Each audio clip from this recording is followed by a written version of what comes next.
Before the darkness takes over, let's make a pact, seal our agreement with a like, and subscribe to summon the next nightmare. I have silenced the world for you. No interruptions after minute 15. Just you, the rain, and the story. In return, leave a sign of life. Tell me where you are watching from and what time it is in your world. Lock the door, and let's begin.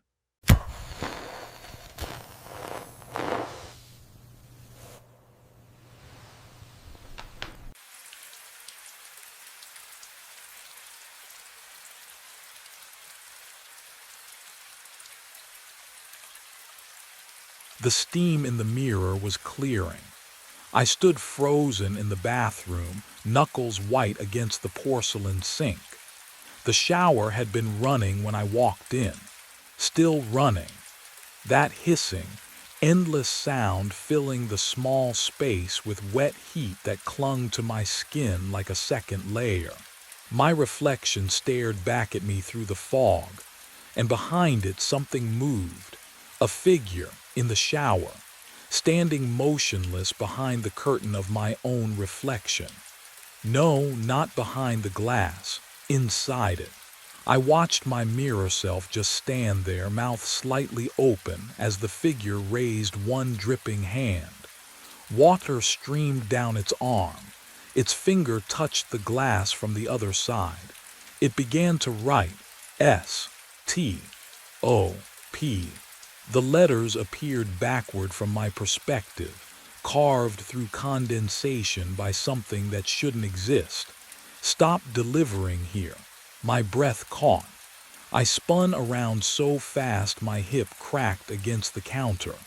The shower was empty, curtain pulled back, tiles bone dry. Not a single drop of water anywhere except, the mirror. I turned back slowly. The message was still there, still wet, still dripping down the glass in cold rivulets that caught the flickering bathroom light. What would you do? Would you touch it? I did. My fingertip met the letters. Ice shot through my hand. Not cold like winter, cold like nothing, like the temperature where things stop existing. The water on the mirror shouldn't have felt like that. Water doesn't, it can't. Downstairs, the front door slammed. The sound cracked through the house like a gunshot. My whole body jerked. The bathroom light flickered once, twice. Then I heard them, footsteps, climbing the stairs toward me. Slow, deliberate, each creak of wood perfectly spaced. And underneath those footsteps, a sound that turned my blood to slush. Whistling. That same tune. The one I whistle every night on my route. The melody I've hummed for 9 years without thinking. 3 notes up, 2 notes down, always the same pattern. But I wasn't whistling. The footsteps reached the top of the stairs and stopped just outside the bathroom door. 3 nights before the bathroom, I believed I knew my route. The truck engine hummed its familiar diesel lullaby at 3:45 a.m. Same sound for 9 years. Same vibration through the steering wheel. Same coffee-stained dashboard. Same stack of bundled newspapers smelling of ink and wood pulp behind my seat. The Belmont district slept under streetlights that flickered in perfect rhythm. I'd memorized which ones buzzed, which stayed silent. House 82, sprinkler timer broken, always leaves puddles on the driveway. House 109, porch step creaks on the left side, never the right. House 214, Rottweiler named Bruno starts barking exactly 4 seconds after my door slams. I wasn't just familiar with the route. I was woven into it. Can you understand that kind of knowing? When your body moves through space without thought, when every turn is muscle memory when you could drive it blind. I should have been able to. At 4:06 a.m., I rolled past house 345, the Kowalski place with the crooked mailbox and garden gnomes. Then came the empty lots, two of them side by side, nothing but dirt and scattered gravel under the streetlight's orange glow. I'd driven past that gap 5,000 times, give or take. Same empty stretch, same darkness between 345 and 349. I glanced at my dashboard clock, 4:07, when I looked back at the road.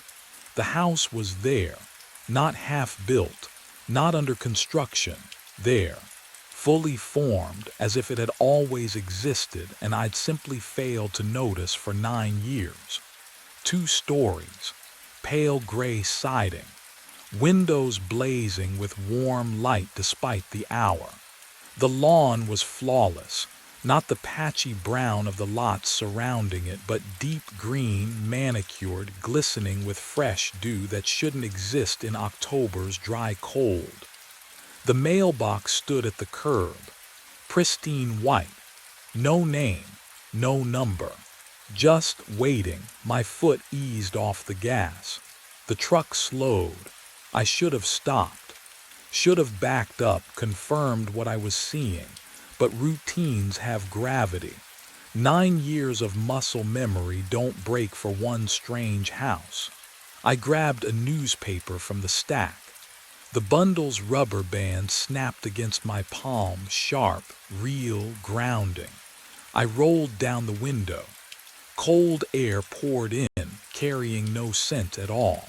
Not grass, not exhaust, not the usual pre-dawn smell of sprinklers and asphalt. Just absence. I threw the paper. It landed on the porch with a soft thump. The sound felt wrong, too muffled, like the house swallowed it. Every light inside remained on. No movement behind the windows. No shadows, no flicker of a television, no sign anyone lived there. But the lights blazed as if the house was awake, waiting for me to acknowledge it. I drove on. 3 houses later, my hands were shaking. Not from fear, not yet. From wrongness. From the certainty that something had been added to my route without permission, without warning, without any logical explanation. The Belmont district didn't just sprout houses overnight. There were permits, constructions, crews, months of noise and dust. This house had appeared silently, perfectly, between one heartbeat and the next. I finished the route on autopilot. 73 houses, same porches, same dogs. When I circled back past the lots on my way to the depot, I slowed again. 4:41 a.m., still dark. The streetlight still flickered orange. The house was gone, just dirt, just gravel, just the empty stretch I'd known for 9 years, as if nothing had ever interrupted the space between 3:45 and 3:49. I sat there, engine idling, staring at the vacant lot.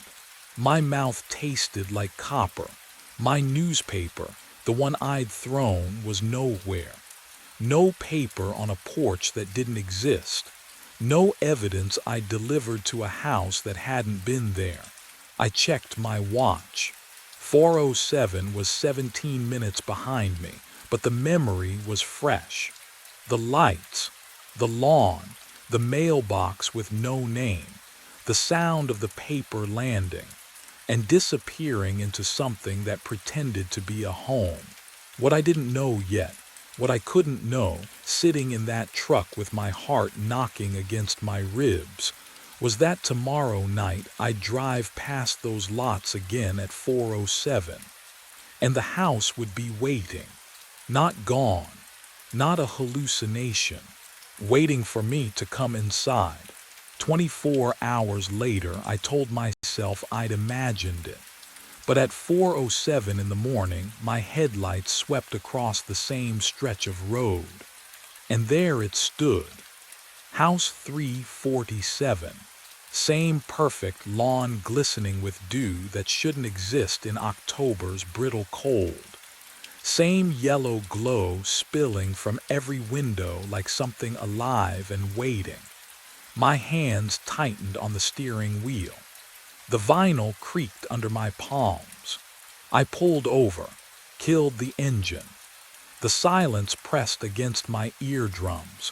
No distant traffic, no wind, just my own breathing fogging the windshield. I grabbed my phone and opened the GPS history, fingers trembling slightly as I scrolled back through yesterday's route. The timestamp showed 4:07. The coordinates placed me exactly here. The map displayed an empty lot. I zoomed in. Satellite view. Street view. Nothing but dirt and scattered gravel where the house blazed in front of me, close enough to see the porch light's filament glowing orange through frosted glass.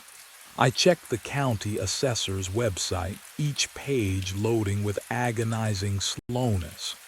Parcel number confirmed, vacant land, no permits, no construction history. Last transaction 23 years ago. I stepped out of the truck. Gravel crunched under my boots, real, solid, exactly the texture I expected. The cold bit through my jacket, sharp and medicinal like the air before snow.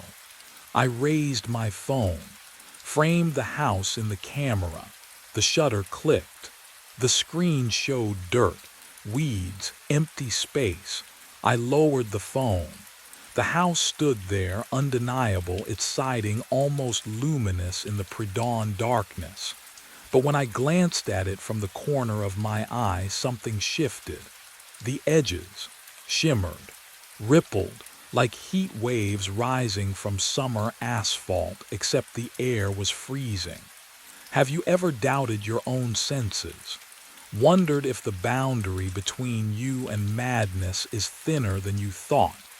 I started toward the porch and heard it, faint but unmistakable. Someone inside was whistling my tune. The porch light flickers on before I reach the steps. My breath catches, I didn't move, didn't trigger a sensor. The light just knew. The whistling stops. I freeze halfway up the driveway, gravel crunching under my boots. The house waits. Every window glows warm yellow against the pre-dawn darkness, impossibly inviting. My hand trembles as I grip the newspaper still clutched in my fist, proof I'm here for a reason, that this is just part of the route. It's not. You know it's not. I climb the 3 porch steps. The wood doesn't creak. Brand new. Everything here is brand new, impossibly maintained, as if it materialized whole and perfect between the empty lots. I reach for the doorknob. Click. The lock disengages before my fingers touch the brass. The door drifts inward half an inch, releasing a breath of warm air that smells like coffee, fresh brewed. The brand I buy every Sunday at the depot store. Hello, my voice cracks. No answer. I push the door wider. The hinges are silent. The living room stops my heart. That's my couch. The sagging brown sectional I bought at a yard sale 4 years ago. The cushion on the left worn thin where I sit every night. My television mounted on the wall, same crooked angle because I never leveled it properly. My bookshelf crammed with delivery route logs and true crime paperbacks, spines creased exactly how I left them. This isn't similar. This is exact. I step inside. The door clicks shut behind me and I don't turn around. Can't. My legs carry me forward on autopilot, past the coffee table with its water ring stain from the mug I dropped last winter, past the lamp with the finicky switch that requires 2 clicks. Then I see the mantle, a wedding photo in a silver frame. Me in a black tuxedo, smiling whiter than I've smiled in years. My arm wrapped around a woman in white, blonde, radiant, laughing at something I've just said. I've never seen her before in my life. My wallet feels heavy in my pocket, and suddenly I know. I know if I check my driver's license right now, something will be different. That's when I heard the water running upstairs. My hand froze on the wallet. The sound was steady, rhythmic. A shower at full pressure. I hadn't touched anything. Hadn't been up there yet. The leather felt slick with sweat as I dropped it back into my pocket. The sound pulled at me, a hook behind my sternum. What would you do? Stand there in that stranger's living room wearing your face, or climb those stairs? I climbed. Each step creaked under my weight, the same protest as the stairs in my real apartment. The sound grew louder. Steam billowed from the open bathroom door at the top, thick and warm against my skin. It smelled wrong, though. Not soap or shampoo, just heat, wet air. The bathroom was mine. Same chipped tile, same rust stain curling from the faucet. But the mirror, through the fog on the glass I saw my reflection. And behind it, standing motionless in the shower, eyes closed. Me, another me. Water cascading over his shoulders, steam rising from his skin. I spun around. The shower was empty. My heart slammed against my ribs. I turned back to the mirror. The figure was still there, but now he stood directly behind my reflection. Dripping, eyes open, staring, I stumbled backward. My spine hit the door frame. The figure raised one hand, pressed it against the glass from the inside. The surface fogged around his fingers, and he began to write. Stop. The glass under his touch was ice cold. I could feel it radiating outward, freezing the steam into rivulets. Delivering. I couldn't breathe, couldn't move. Here, my hands shook as I fumbled for my wallet, flipped it open. Driver's license behind the plastic window. Lyle Carpenter, 347. The house number stared back at me. Downstairs, the front door slammed shut. I didn't wait for the footsteps. I bolted down the stairs and out into the pre-dawn cold, my truck still idling at the curb. My hands shook on the wheel as I peeled away from house 347, watching it shrink in the rearview mirror. The lights still blazing, waiting, 15 minutes across town. My apartment building looked the same, brick facade, familiar parking lot. I took the stairs 2 at a time to the second floor. The key scraped in the lock. Wrong. Not broken, just resistant, like the metal didn't quite remember the shape of the pins. Inside, I flipped the light switch and froze. My couch, my coffee table, my life, but the coffee table sat an inch to the left of the carpet indentation. The bookshelf stretched taller than I remembered, its top shelf just brushing the ceiling.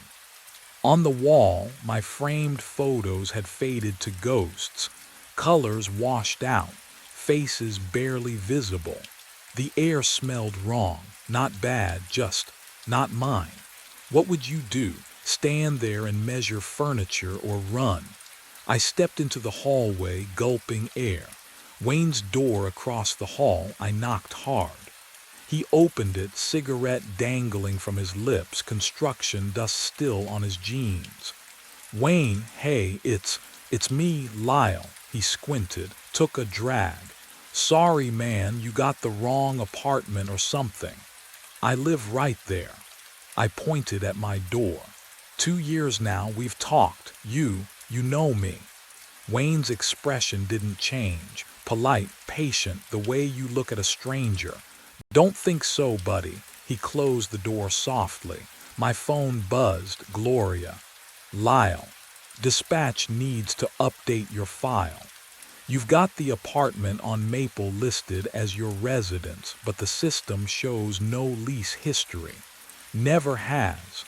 Only address we have is house 347. Her voice was so calm, so certain, and that's when I understood what was happening to me. I drove my route that night with white knuckles and a plan. Skip it, just drive past. What would you do if your entire existence was being erased, rewritten around a house that shouldn't exist? I had 72 other addresses. House 347 didn't need to happen. At 4:03, I passed number 329. My chest tightened. At 4:05, I rolled through 341. The steering wheel vibrated under my palms. A low hum I'd never felt before, traveling up through my wrists into my bones. 4:07 arrived. My foot pressed the brake without permission. The truck slowed, turned, the engine growling a pitch lower than physics allowed. I yanked the wheel left. It moved right. My hands were just passengers now, and that's when I saw it. Both of them occupying the same space. The empty lot shimmered beneath the house like a photograph dissolving in water. Dirt and weeds bleeding through the foundation. The porch flickering between solid and transparent. The lawn pristine and overgrown simultaneously. My vision doubled, tripled, reality folding over itself until nausea crawled up my throat. I blinked. The newspaper was in my hand, cold, heavy. The porch board solid beneath my boots. How did I? The air smelled wrong. Not unpleasant, just backwards, like coffee brewed with yesterday's grounds. I hadn't walked here, I hadn't left the truck, but here I was, the door drifted open. No creak, no resistance, just opening. And from inside, oh God, from somewhere deep in that warm-lit hallway, I heard it, my voice, not shouting, not angry, gentle, tired, familiar as my own heartbeat. Come home. The newspaper slipped from my fingers, hit the porch with a wet slap. I didn't hear myself drop it. What was waiting for me inside? I ran, my own voice still calling behind me. I stumbled off that porch and into my truck. Engine screaming, tires shrieking. I didn't stop until dawn broke gray and cold over the depot parking lot. Gloria found me there, slumped against the steering wheel. She asked if I was sick. I told her I needed the day off. First time in 9 years. The public library opened at 10. I was waiting at the doors. Inside, the smell hit me first. Old paper and dust and someone's forgotten coffee going cold at a reading desk. My hands shook as I approached the reference librarian. I asked for newspaper archives. Belmont District, missing persons. 9 years back. She led me to a humming microfiche machine in the basement.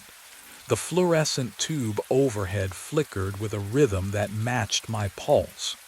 I scrolled through months of local headlines, bake sales, school board meetings, noise complaints. Then, there, October 9th, 9 years ago, delivery driver vanishes mid-route.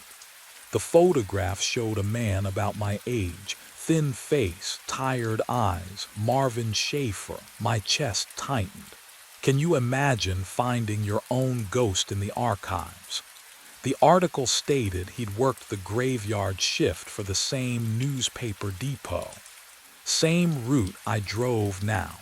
Disappeared at 4 in the morning. Truck found idling on an empty street, driver's door open, papers scattered across the pavement. No signs of struggle. No body ever recovered. But here's what made my blood go cold. The follow-up article 3 weeks later had a photo of a house being demolished.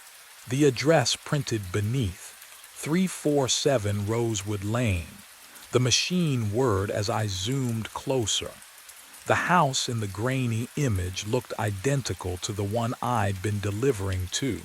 Same porch, same perfect lawn, same lights blazing in every window despite the demolition crew standing in the yard.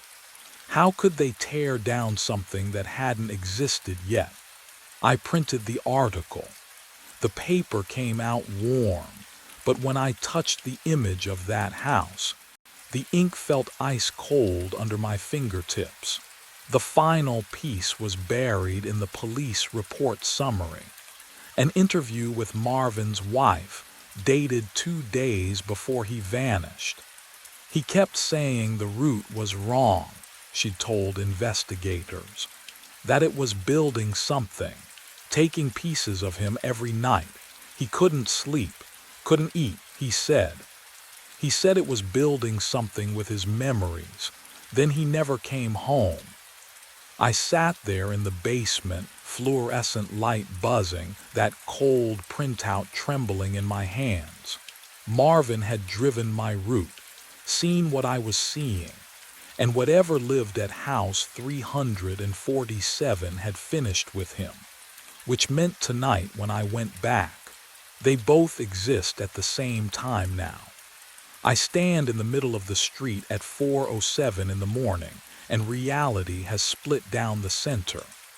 To my left, house 347 glows like a beacon, every window blazing, porch light warm and inviting, the lawn impossibly green even in darkness.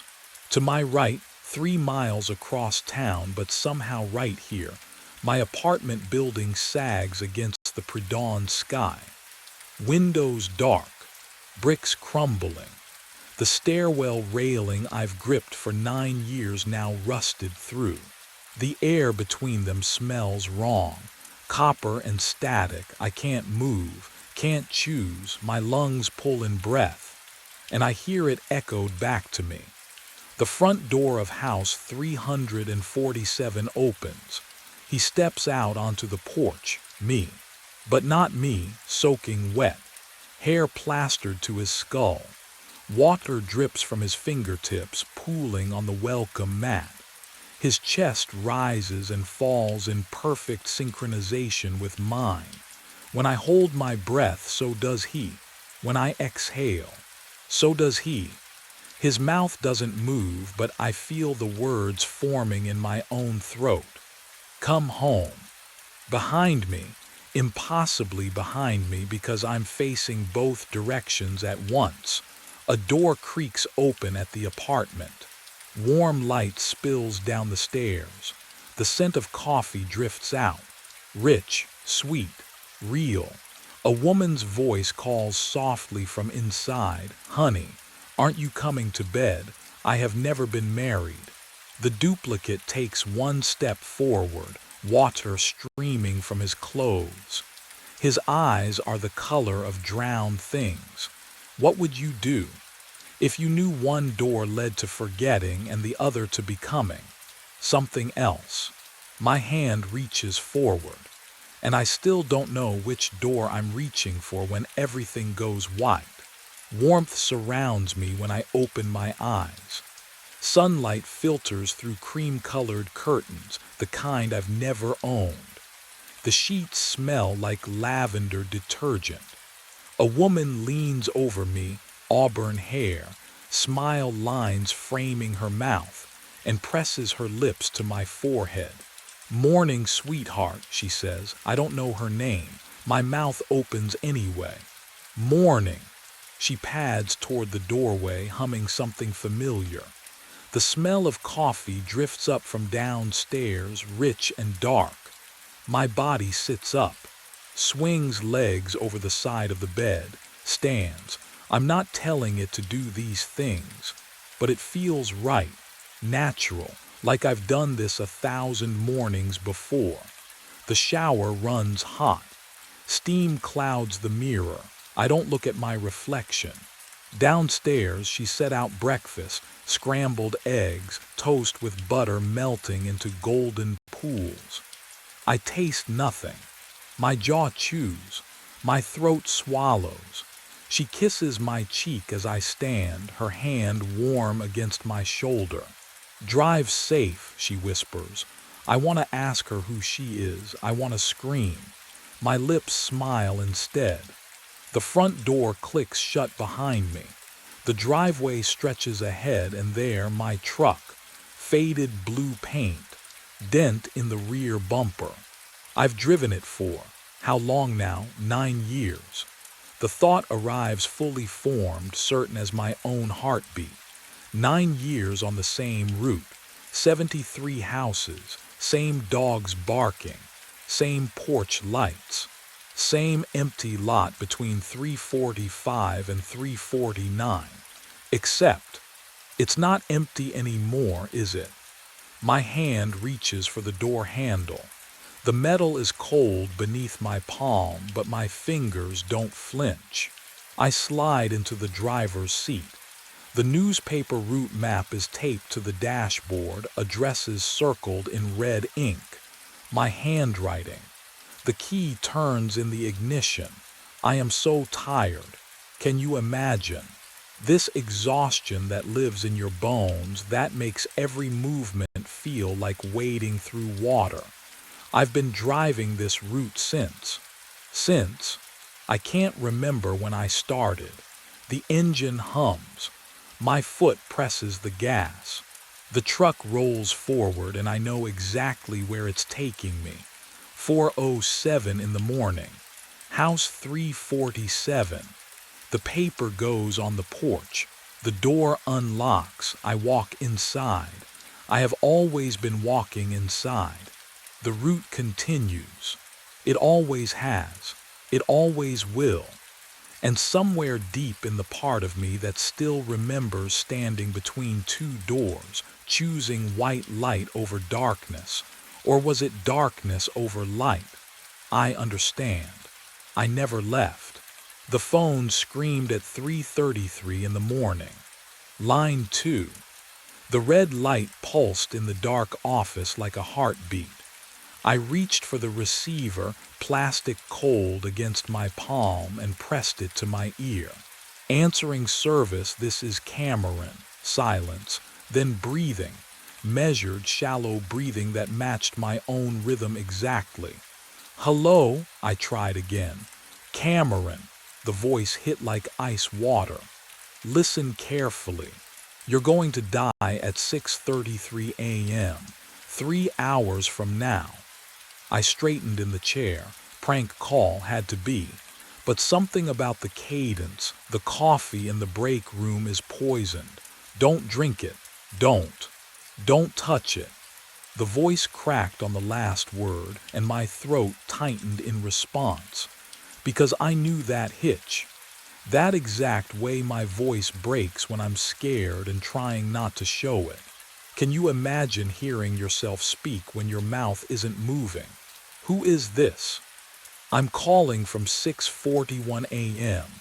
I'm you, Cameron, Oh God, I'm looking at the body right now." I slammed the receiver down. My hand shook. The office felt smaller suddenly. The 4 phone lines coiled like snakes on the desk. The single security monitor casting blue light across stacks of message pads. Prank. Obviously. Some kind of voice modulation app. Maybe Todd from building security, bored on his rounds, messing with the overnight operator. I forced a breath. Let it out slow. The fluorescent lights hummed overhead, that endless electrical whine that fills the skull after midnight. I stood joint stiff from 6 hours at the desk and walked to the break room. The door swung open. The smell hit first, bitter, almost almond-like, underneath the usual burnt coffee stench. And there it sat, on the counter, my mug, the chipped blue one, full, steaming. I never made coffee tonight. I didn't pour this coffee, couldn't have. My hands shake as I set the mug down on the counter, the porcelain clinking against formica.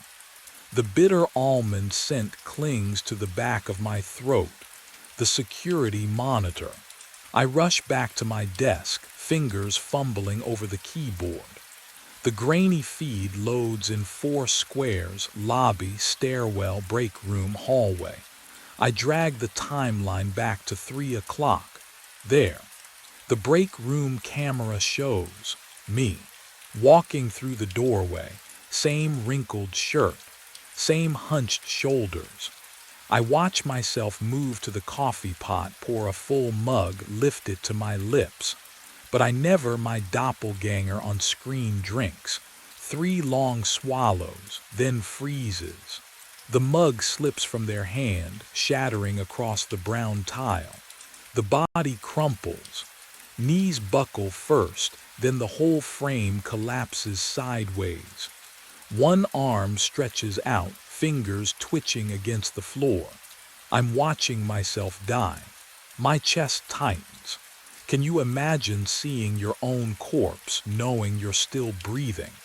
The timestamp reads 3:04 a.m. I was at my desk then. I remember answering a billing inquiry. I remember the fluorescent light buzzing overhead. I lean closer to the screen. The body lies motionless for 30 seconds, a minute.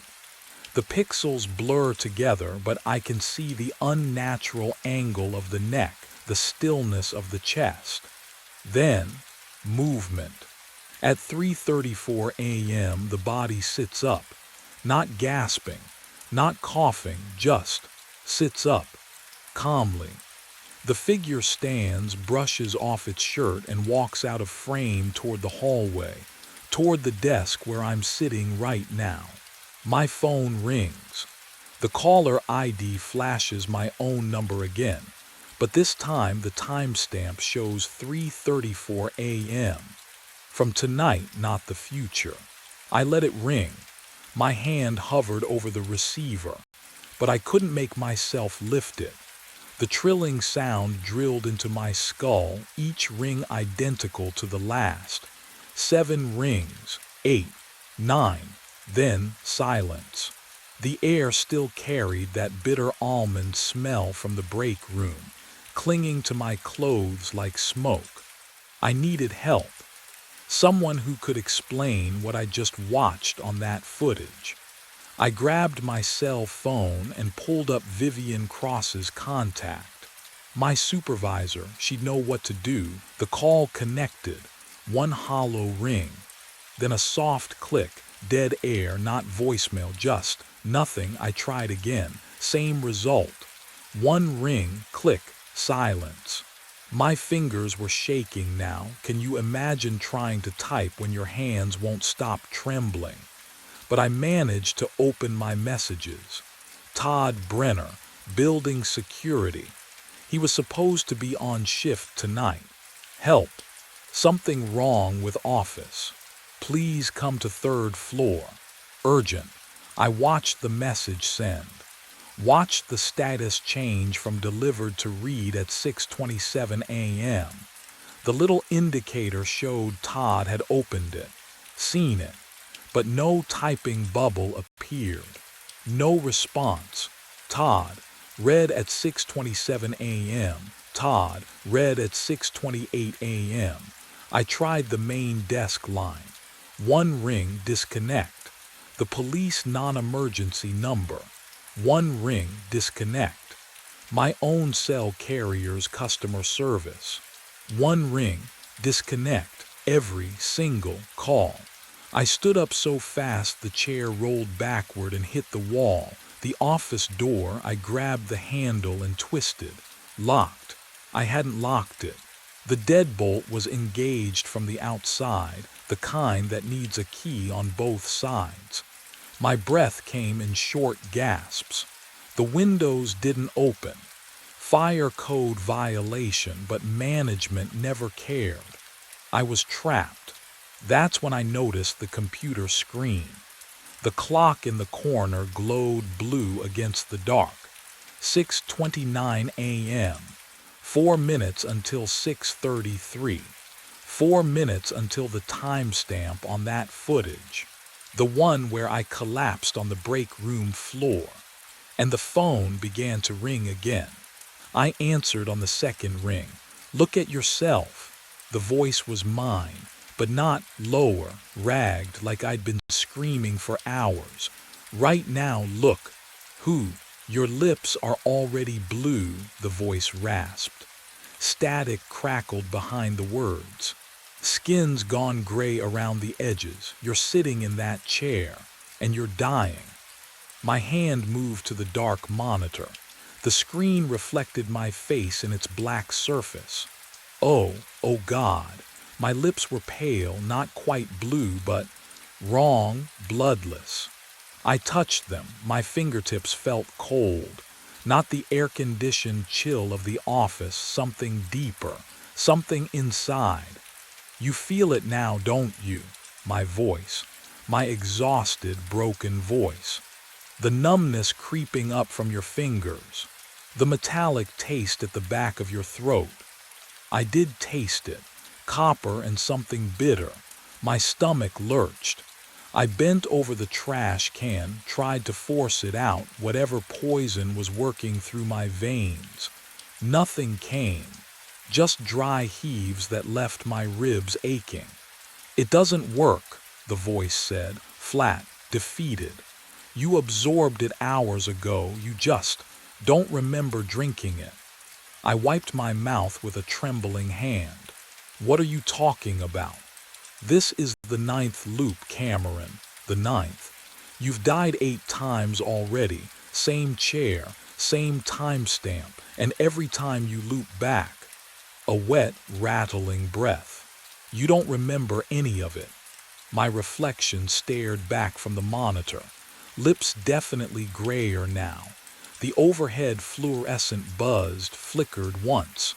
"Can you imagine forgetting your own death? 8 times. Why don't I remember?" My voice cracked. The line went silent, just static. Just my own breathing echoing back at me. Then, "Because something doesn't want you to." My fingers found the mouse. Still cold. Still numb. The metallic taste coated my tongue as I clicked through the call system, pulling up the log history. The monitor's blue glow made my skin look corpse pale, or maybe that wasn't the screen at all. 3:33 a.m. Today's entry sat at the top. I scrolled down, there. Same timestamp, different date, 2 weeks ago, another one, 5 weeks back. My breathing sounded too loud in the empty office. That wet, shallow rhythm you can't quite control when panic starts winning. The hard drive whirred as I kept scrolling, and each click of the mouse echoed against the walls like a countdown I couldn't stop. 8 entries total, all at 3:33 a.m., all spanning the last 3 months. And every single one marked with the same patient ID number, 1133. Would you keep digging? Would you want to know? I opened Dr. Hayes's file system with shaking hands. The password I used daily, the one I'd memorized for routing his emergency calls, still worked. His patient database loaded with agonizing slowness. I typed 1133. 1 result. The file opened. Patient name, Lucia Morno. The name from my employee handbook. The operator I'd replaced.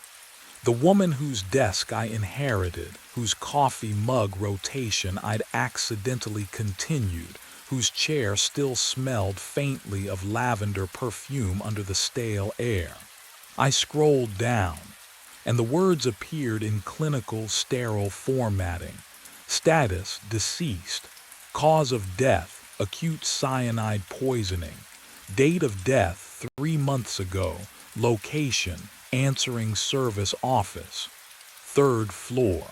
My eyes caught on the final line of the incident report, and something cold slithered down my spine that had nothing to do with poison. Body discovered in operator's chair. The same chair that creaked beneath me right now. My hands shook so hard I knocked the keyboard off the desk. It clattered against the side panel with a hollow thunk, and when I reached down to grab it, my fingers brushed something else. Paper, taped to the underside of the desk. I pulled. The adhesive made a soft, ripping sound that seemed too loud in the silent office. 3 sheets of yellow legal paper, covered in tight, slanted handwriting. Blue ink. The top corner smelled faintly of vanilla perfume mixed with something chemical. Sharp medicinal. The first line read, "If you're reading this, you're already in the loop." My breath caught. I'm Lucia. I worked your shift. Same chair. Same calls. I thought I was losing my mind until I checked the footage. You'll see yourself die. You'll watch yourself stand back up. It's real. The handwriting got smaller, more frantic as I read. The coffee pot.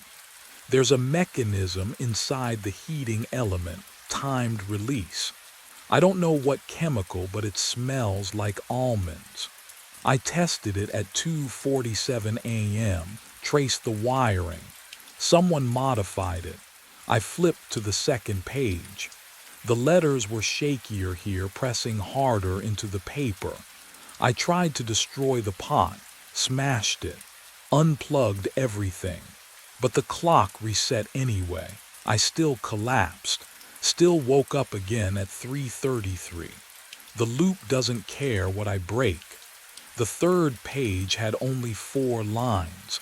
I think I already drank it. In a timeline I can't remember. It doesn't matter what I break now. I still die because I already did. Below that, a single word underlined 3 times. Run. The phone rang. 3:33 a.m., but the computer clock still read 6:29. Which timeline was I in right now? I crumpled Lucia's final warning in my fist. The security monitor hummed beside me, casting blue light across my knuckles. I needed to see something real, something that made sense. I dragged my eyes to the screen. The footage showed the office, my chair, and me standing beside it. I didn't move. My body stayed frozen in the seat, fingers still clenched around the paper. But on screen, the figure wearing my face stretched, rolled its shoulders, and walked toward the break room. The hallway swallowed it. My lungs forgot how to work. Can you imagine watching yourself move when you haven't taken a single step? The air tasted metallic, like sucking on old pennies. I tried to lift my hand. Nothing.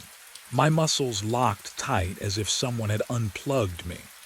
On the monitor, the figure reappeared, holding a white ceramic mug. Steam curled from the rim. It walked, calm, methodical, back to the desk, set the mug down beside the keyboard, right next to the mouse. Then it turned and walked off screen toward the door. I blinked. The mug sat 2 inches from my hand, white ceramic, still hot. The bitter almond smell drifted up, coating the back of my throat. I never moved. I never poured anything, but the heat radiating from the porcelain kissed my wrist like a living thing. The phone shrieked. I grabbed it without thinking. My voice came through the receiver, but wrong, flatter, colder. You have to drink it again to close the loop. Again. The word burrowed into my skull. My reflection stared back from the monitor's black edge, lips parted, skin gray, eyes too wide. Behind me in the screen, the break room door stood open. Something moved inside it. I tore myself from the chair. My legs obeyed this time, clumsy, shaking, but mine. I stumbled to the break room, grabbed the steaming mug from my desk, and hurled it against the cinder block wall. Ceramic exploded. Dark liquid sprayed across beige paint like arterial spatter. The other mugs followed. 1, 2, 3. I swept them from the shelf, listened to each shatter against brown tile, a percussion of defiance. The coffee pot sat there, innocent and mocking, its red brew light glowing.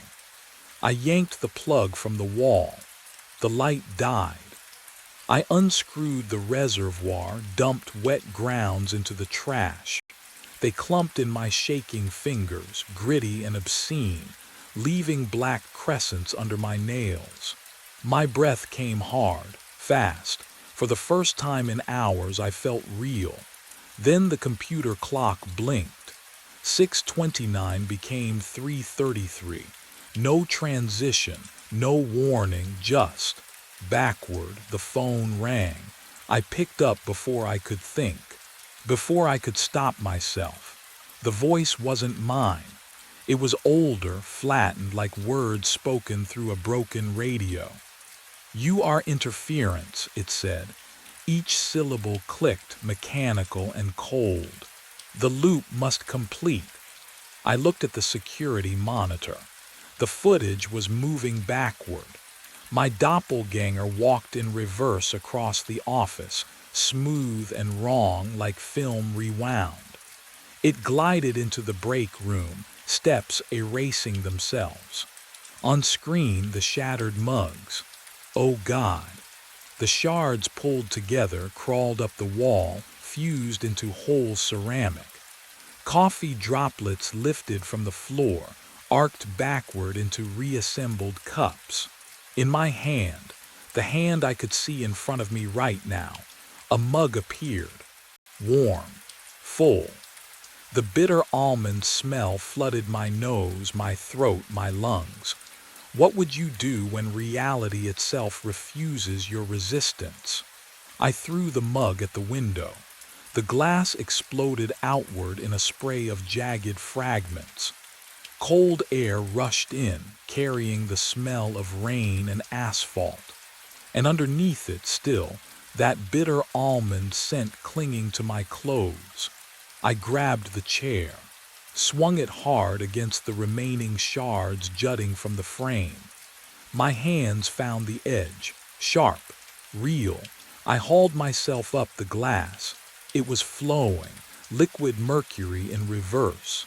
Fragments lifted from the parking lot 3 stories below, drifted upward like petals caught in an updraft. They slotted back into place with soft clicks, seamless. The cold air sealed away. The window became whole again. I pressed my palm flat against it, solid, mocking. Outside, the parking lot stretched empty under a single flickering lamp. Rain made halos around the light, and there, one car, mine. Navy blue sedan, same dent in the rear bumper where I'd backed into a post last year. But the license plate, I squinted through the glass. The registration sticker in the corner, March. 3 months ahead. March of a year I haven't lived yet. What would you do if your own car existed in the wrong time? I stumbled back to the desk. My hands shook as I rewound the security footage. Not the loop of myself dying and rising further back. Before my shift started. Before 3:33. The timestamp read 2:45 a.m. The parking lot on screen, empty. Then, movement. Todd Brenner's truck pulled in. He stepped out, collar up against the rain, and walked toward the building. In his right hand, a small brown bag, folded at the top, grease-stained. He unlocked the maintenance entrance, disappeared inside. I switched camera angles. Break room, 2:48 a.m. Todd entered the frame. He moved quickly. No hesitation. Opened the brown bag, poured white powder into the coffee pot reservoir. His hands were steady. Then he looked up, directly at the camera. His lips moved. "I'm sorry. They said it resets everything." I rewound the footage to 2:45 a.m. Todd Brenner entered the break room carrying a small brown bag. No hesitation. He opened the coffee pot, poured white powder directly into the filter, then replaced the lid. His movements were practiced, efficient. Then he looked up, straight into the camera lens. His lips moved slowly, deliberately. "I'm sorry," a pause. "They said it resets everything." My phone vibrated against the desk. One final ring cutting through the fluorescent hum. I answered. "Cameron, if you're hearing this, you were chosen for the trial." Vivian Cross's voice, but flatter, pre-recorded. "The loop tests causality breakdown, if you're still alive." The experiment failed. My throat tightened. "Please drink the coffee. It's the only way to stop experiencing all the timelines at once." The line went dead. All the timelines at once. I thought about Lucia, about her notes, about dying and waking and dying again in a chair I inherited from a corpse. What would you do, knowing the poison was always there, in every version, in every loop you can't remember living? The mug sat beside my keyboard. I didn't see it arrive, but there it was, still warm. I lifted it with both hands. The ceramic felt wrong against my palms, too smooth, too cold. The liquid inside wasn't brown, it was clear, like water. I tilted it toward the dim glow of the monitor. My reflection rippled across the surface. But the face staring back wasn't mine. The eyes were darker, the jawline sharper, Lucia's face, or maybe it had always been hers. I brought the rim to my lips. The taste was nothing. No bitterness, no almonds, just silence. And then, I forgot why I was afraid. The tapping started at midnight. Metal on metal, rhythmic, deliberate. 3 slow beats, pause, 3 more. I stood in the control room, coffee halfway to my lips, listening. The fluorescent bulbs buzzed overhead. Country music played low on the radio. But beneath it all, that sound. Tap, tap, tap. It came from outside, from the silos. I set the mug down and stepped into the cold. March air bit through my jacket as I walked the gravel lot, listening. The sound grew louder near Silo 4, 80 feet of concrete rising into darkness. I tilted my head back, staring at the peak. The tapping came from inside.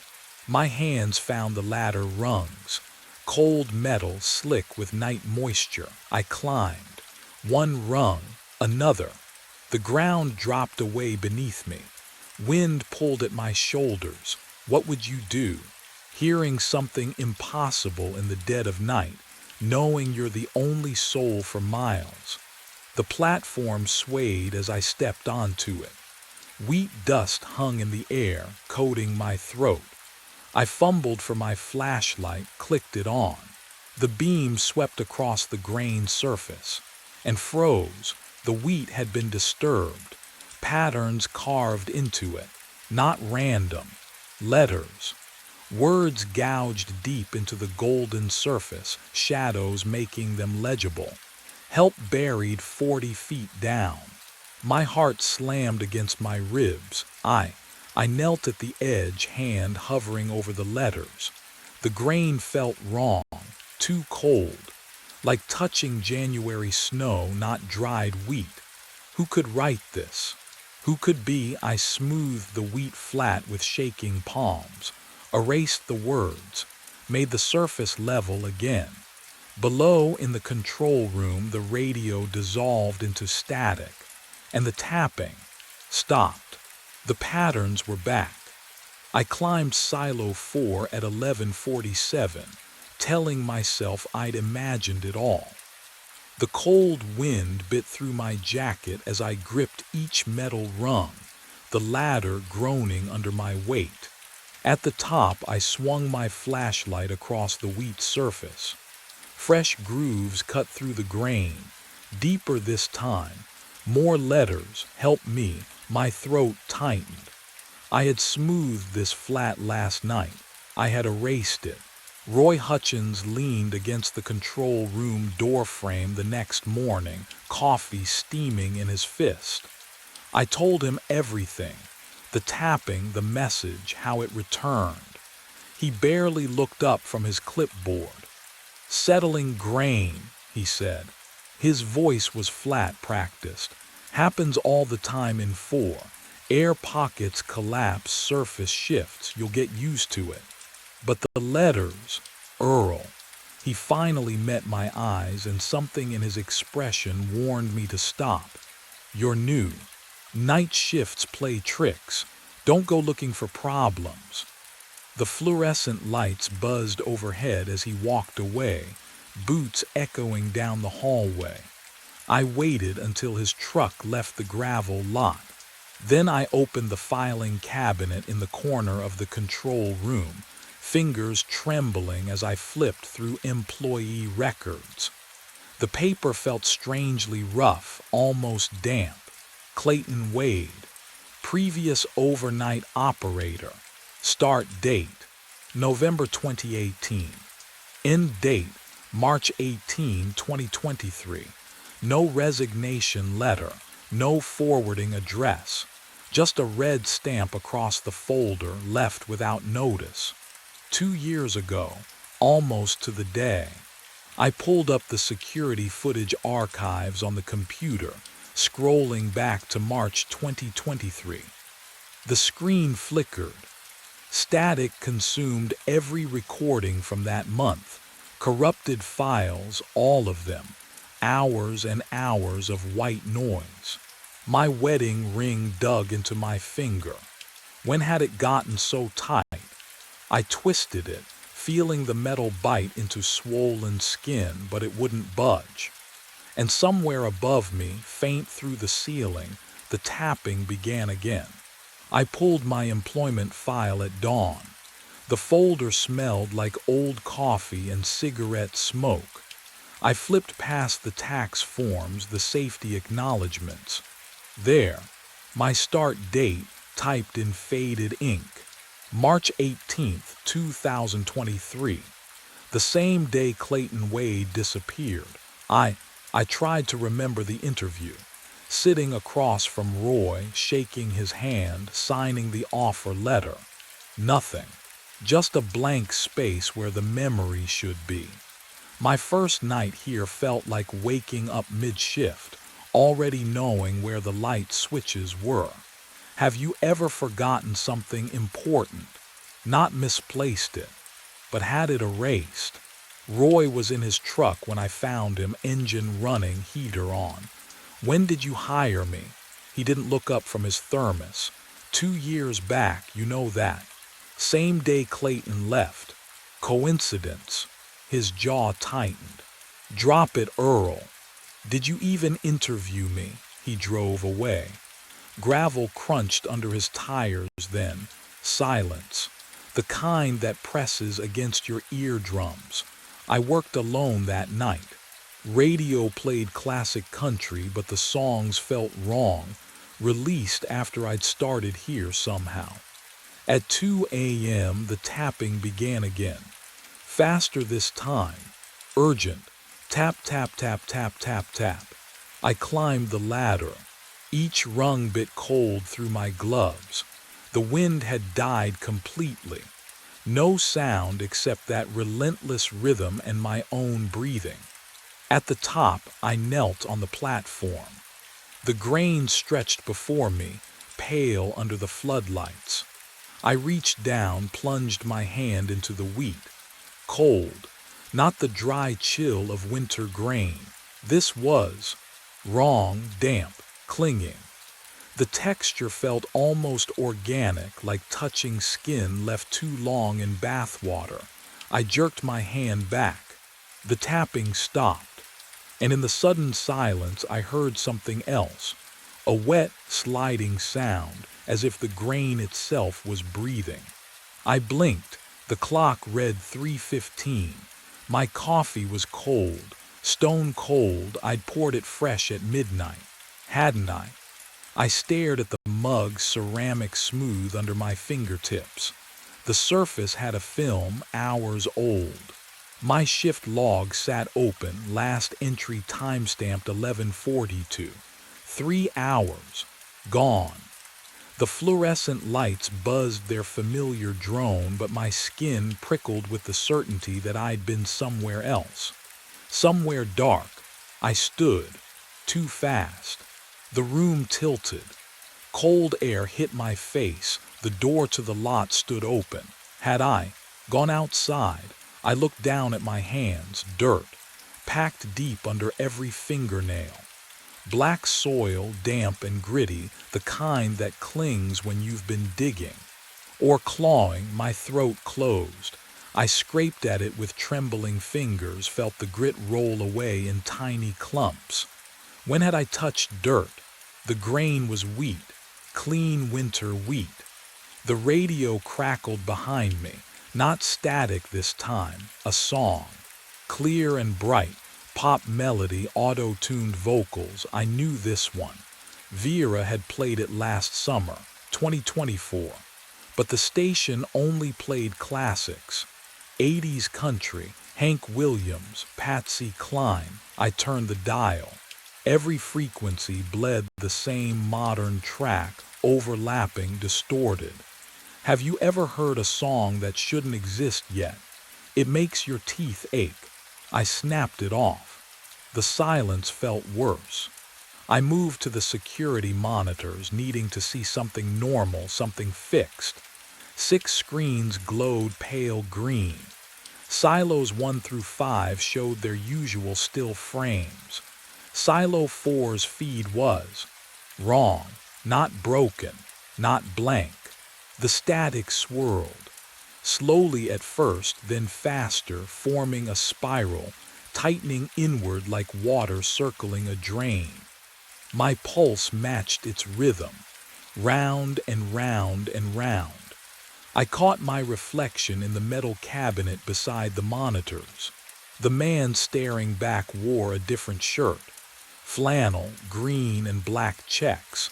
I looked down at my chest. Blue uniform, company logo. When I looked up again, the reflection hadn't changed.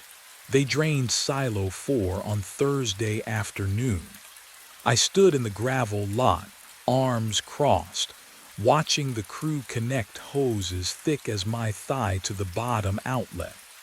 Roy Hutchins wouldn't look at me, just signed the work order and walked back to his office, shoulders tight. The machinery groaned to life. Wheat began cascading through the transparent discharge pipe, a golden river rushing toward the transport truck. The sound. Oh, the sound was immense.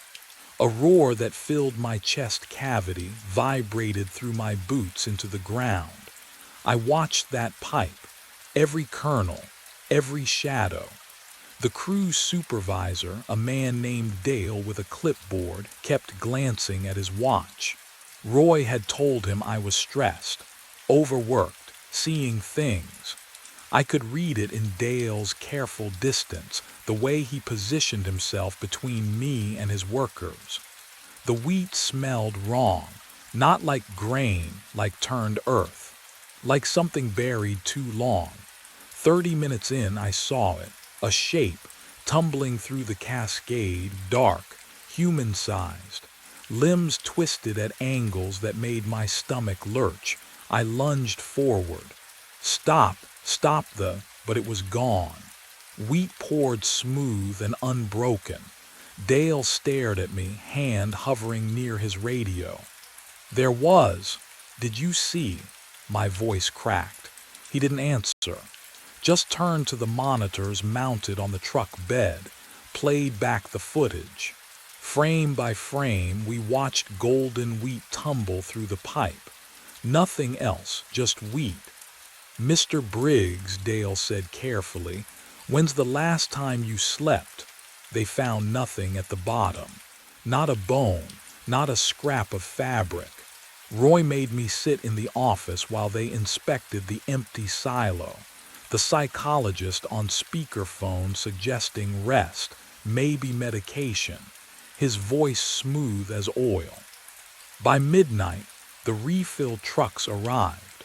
I watched them pump grain back into Silo 4, alone in the control room, hands shaking around cold coffee. The fluorescent lights buzzed overhead. No, wait. That wasn't the lights. That was tapping, from somewhere beneath the floor. The tapping came back louder the next night. Not the hesitant rhythm I'd first heard. This was urgent, frantic. Metal on metal, echoing up through the concrete foundation like something trying to claw its way out. I sat frozen at my desk, coffee mug halfway to my lips, the bitter liquid gone cold hours ago. I stopped sleeping after that. What would you do? Close your eyes knowing something beneath 80 feet of grain was calling your name. The coffee maker became my closest companion. Third pot by midnight, fifth by 4 a.m. My hands shook, not from caffeine, from the certainty that if I blinked too long, I'd miss something. The phone rang at 2:15. Earl, Vera's voice, but wrong. The pitch was hers, the cadence familiar, yet something underneath sounded hollow, like speaking through a long tunnel. Hey, my throat was sandpaper. You okay? Just wanted to hear your voice. A pause too long. Can't believe our anniversary's next week. 10 years, honey. My chest tightened. We got married in June, not March. Yeah, I managed. 10 years. You sound tired, just long shift. Come home soon. The line crackled, static blooming between her words. I miss. The call dropped. I stared at the phone, my wedding ring biting into swollen skin. June 14th. I'd written our vows on a humid afternoon, her father crying during the ceremony. June, not March, I was certain. Wasn't I? Movement caught my peripheral vision. The security monitor showing Silo 4's exterior. I turned my head fully to look. The camera angle was the same. The floodlights cast identical shadows. But when I glanced back at the grain surface visible through the high window, had the wheat level dropped? Just an inch, maybe 2. I forced myself to look away. Count to 10. Breathe. When I turned back, the surface had risen 3 feet higher than before. I climbed at 3 in the morning. The metal ladder bit cold through my palms, each rung slick with condensation that smelled faintly of rust and wheat dust. My flashlight beam stuttered ahead, illuminating the curved concrete walls as I ascended toward the platform above Silo 4. The tapping had stopped an hour ago, but I had to see. My boots hit the narrow platform. It swayed just slightly. The grain surface spread below, pale and rippled like skin. And there, carved deep into the wheat, letters 2 feet high, sharp-edged and deliberate, I am you. Fell March 2023, suffocating. You are standing on me. My breath caught. The flashlight trembled in my grip, standing on me. I took a step back. The The platform groaned, metal singing under my weight, and beneath my feet I felt it, a vibration, rhythmic like something, pounding.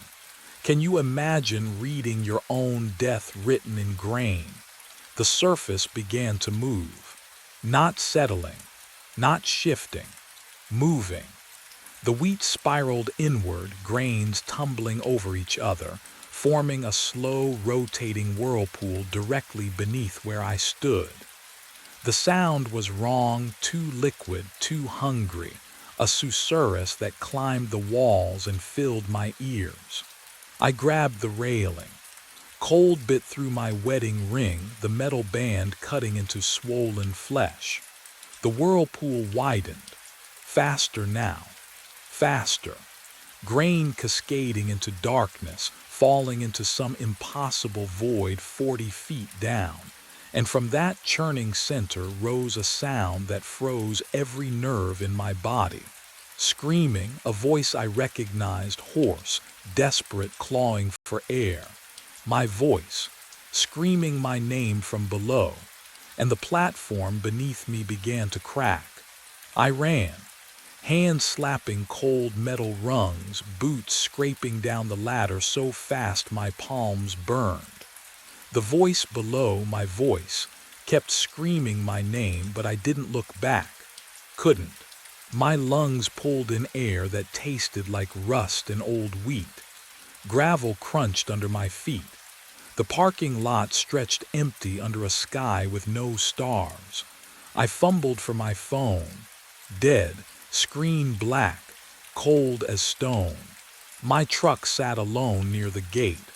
I yanked the door open and the interior reeked of grain dust, thick, choking even though I'd never hauled wheat. Keys in the ignition. I twisted them. Click, click, nothing. No, no, no, no, I abandoned it. Ran toward the access road, the one that led to the highway 3 miles out. Gravel turned to pavement under my boots. Streetlights flickered ahead. I ran until my chest burned, until the lights grew closer, until Silo 4 loomed in front of me. I spun around, the gravel lot, my dead truck, the same gate I just passed. Impossible. I tried again.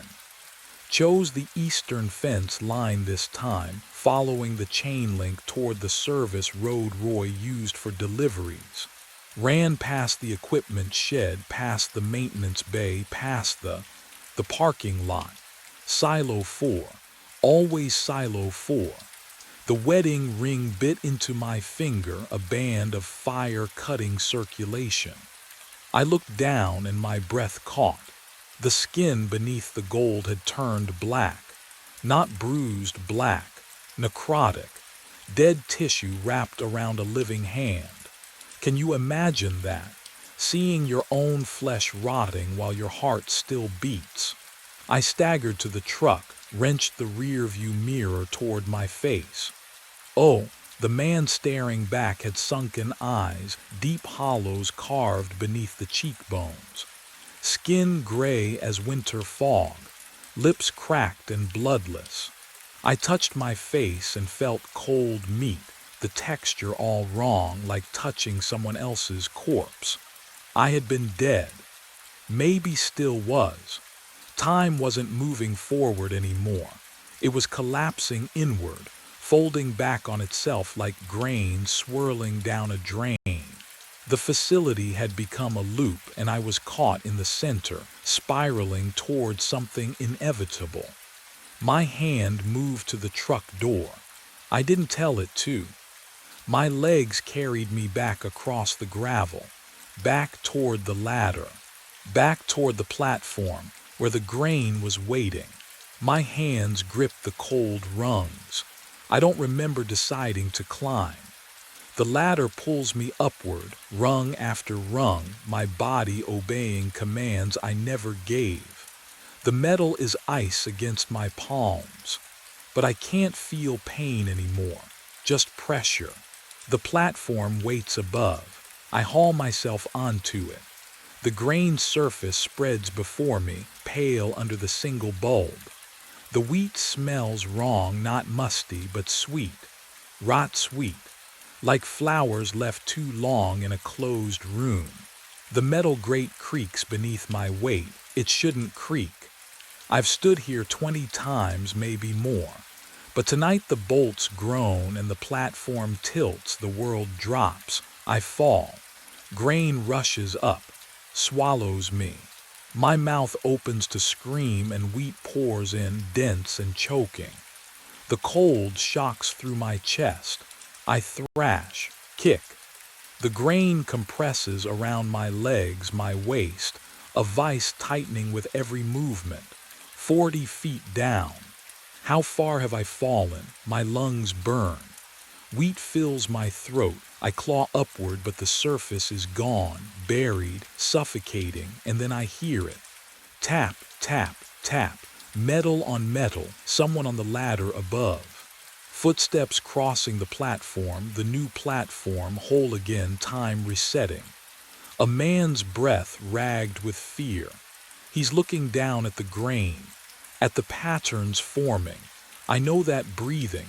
Oh, God, it's mine. The operator above me is Earl Briggs, arriving for his first shift, March 18th, 2023. And I am Clayton Wade, have been Clayton Wade, buried for 2 years beneath 40 feet of winter wheat, tapping, writing, begging to be heard. The loop closes. Time collapses inward. I open my mouth to scream his name, my name, but only grain pours in, and the suffocation that will never end begins again. Roy handed me the keys on March 18th, 2025. The metal was warm from his palm, or maybe from something else. I pocketed them without asking questions. First night shifts always felt strange, he said. His eyes looked tired, ancient, like he'd seen this conversation 1,000 times before. The gravel crunched under my boots as I walked the perimeter. 6 silos, all identical, but silo 4. Something about the way it stood made my skin prickle. Cold air rolled off the concrete like breath from an open mouth. Midnight came with the smell of dust and old machinery. Then the tapping started. Tap, tap, tap, rhythmic, deliberate. Metal on metal, echoing down from somewhere high above. I stood beneath silo 4, listening. The sound vibrated through my chest, matching my heartbeat until I couldn't tell them apart. I should have radioed Roy. Instead, I climbed. The ladder was ice cold even through my work gloves. 80 feet up, the platform swayed slightly in wind that shouldn't exist inside a silo. The hatch groaned open. Wheat stretched before me, an ocean of grain under a single utility light. The surface was disturbed, patterns, deliberate furrows forming letters, words. Could you ignore something like that? Would you? My wedding ring suddenly felt wrong, too tight, cutting circulation. I twisted it absently, staring at the message carved in 10,000 kernels of winter wheat. Help buried 40 feet down. My breath fogged in air that had gone freezing. The grain smelled sweet, rot sweet, like something left too long in warm earth. I knelt, smoothed the wheat with both hands. The patterns disappeared beneath my palms, erased as though they'd never existed. Descended the ladder, returned to the control room, told no one. The coffee tasted like metal, and my ring wouldn't come off anymore. But those were small things. Explainable. The kind of details you convince yourself don't matter until they're the only things that do. Above me in silo 4, the tapping continued. It always does. Something speaks through welded steel. 4:32 in the morning. I'm standing in Section D corridor, Dosimeter clipped to my belt and it's clicking, faster than it should. The door in front of me is sealed, thick steel, crude welds running like scars across the seams. Warning placards faded to ghosts of themselves. The voice comes again, rough, wet, like something speaking through damaged vocal cords. Don't open it. My hand hovers near the handle. There is no handle, just metal, solid. Please, the voice rasps. Don't. Can you imagine standing there listening to the impossible? I pressed my palm against the cold steel, felt the faint vibration of what? Ventilation. Something deeper. My mind raced back to 6 hours earlier when none of this made sense yet. 10:47 p.m. I'd clocked in for another overnight shift at Hanford Ridge, coffee in hand, the taste already going stale on my tongue. Eastern Washington stretched dark and empty outside, but I never saw it from the control room. No windows, just banks of aging monitors casting blue light across my station. The building hummed its usual mechanical lullaby, cooling tower temperatures, radiation levels, system diagnostics scrolling past in endless rows, routine. I'd done this job for 2 months. Easiest money I'd ever made. Sit alone. Watch screens. Log readings every hour. The insomnia that ruined my marriage made me perfect for it. Rebecca used to say I loved problems more than people. Maybe she was right, but that night, something felt different. Wrong. The air smelled faintly of ozone, sharp and electric, though all readings showed normal.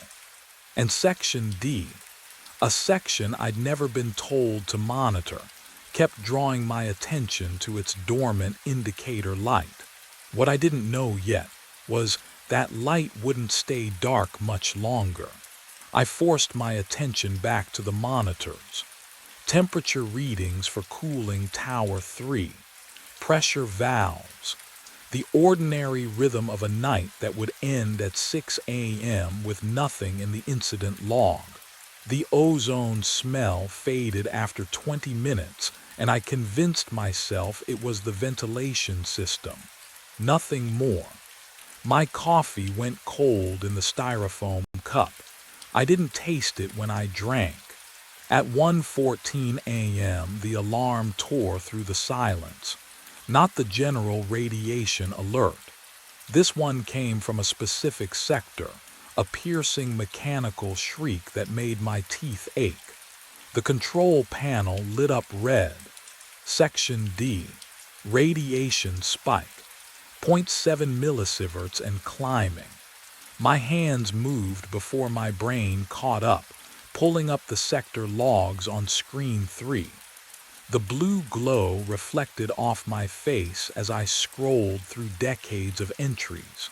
March 1991 was the last notation.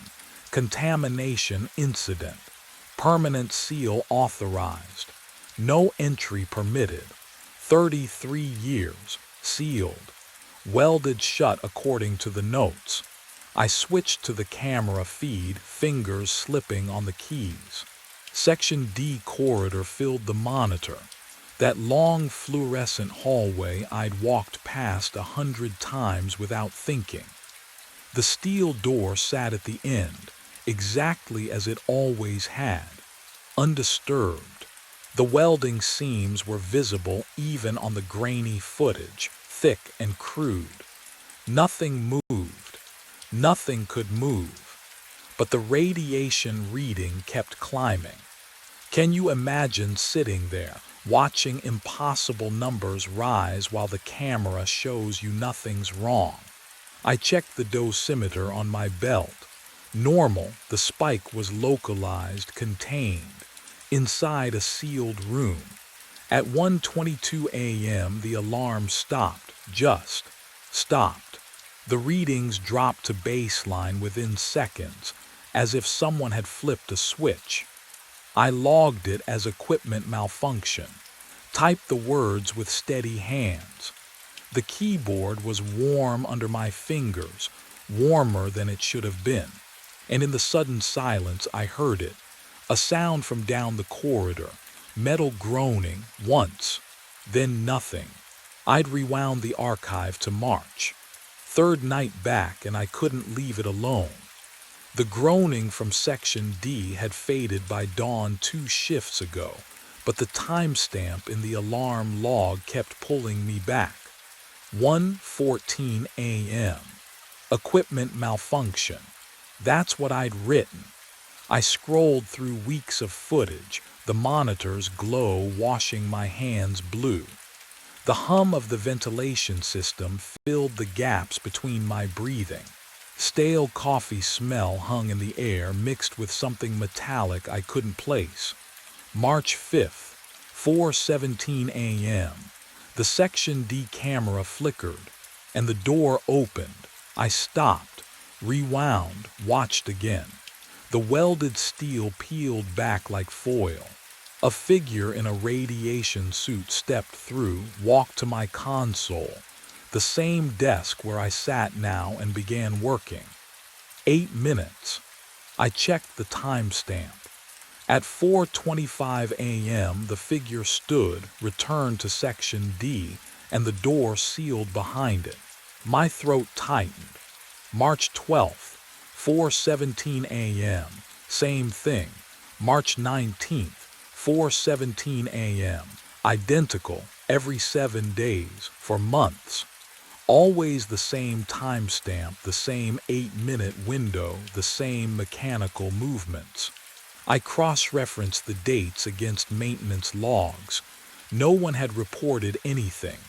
No alarms in the records except I pulled up recent files. My alarm from 2 nights ago, 1:14 a.m., wrong time, different pattern. I checked tonight's date, March 26th, 7 days since the last occurrence, 4:16 a.m. now.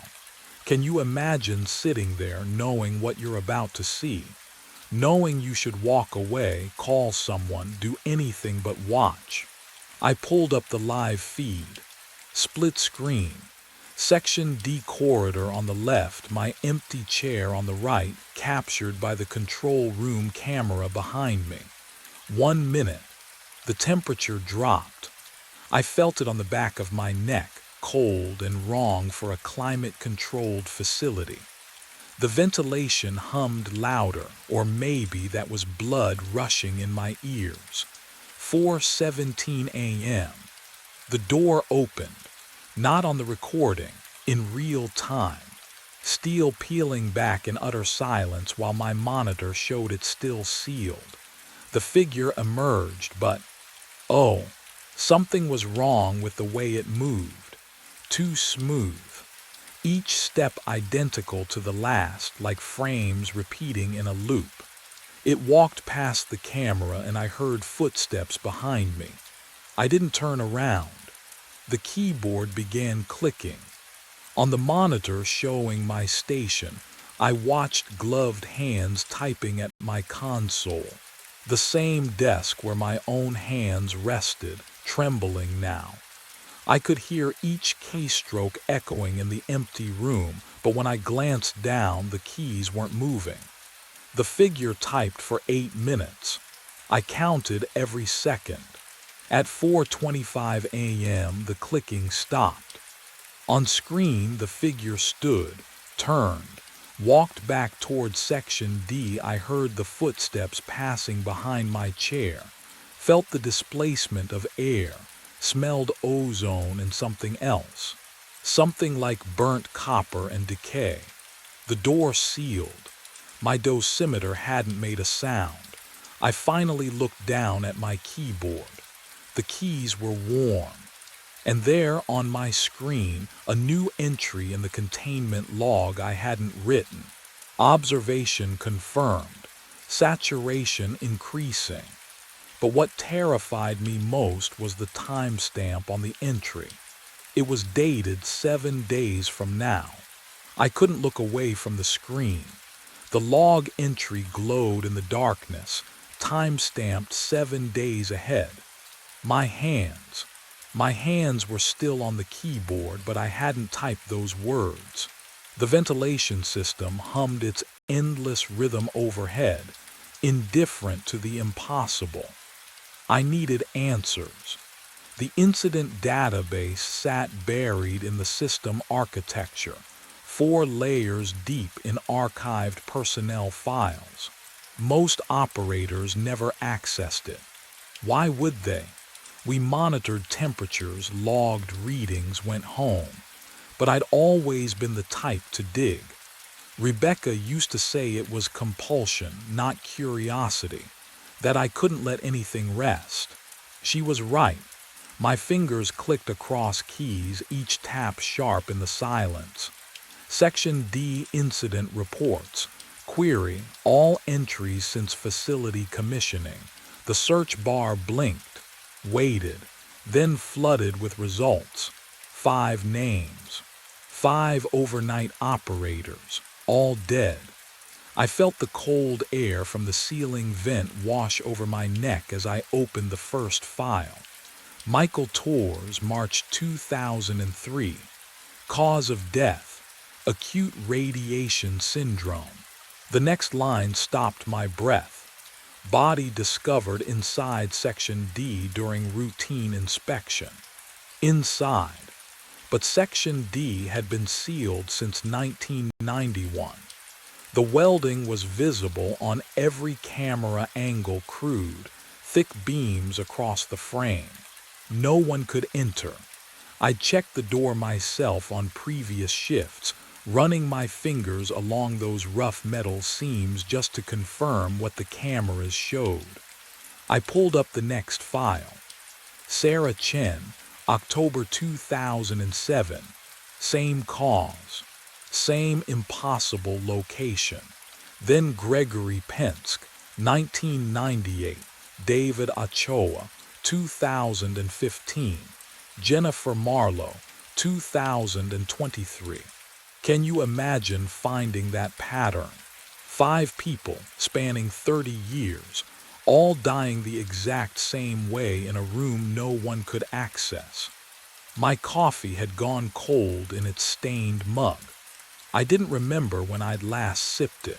The screen's blue glow painted shadows across my hands as I scrolled deeper, searching for the origin point.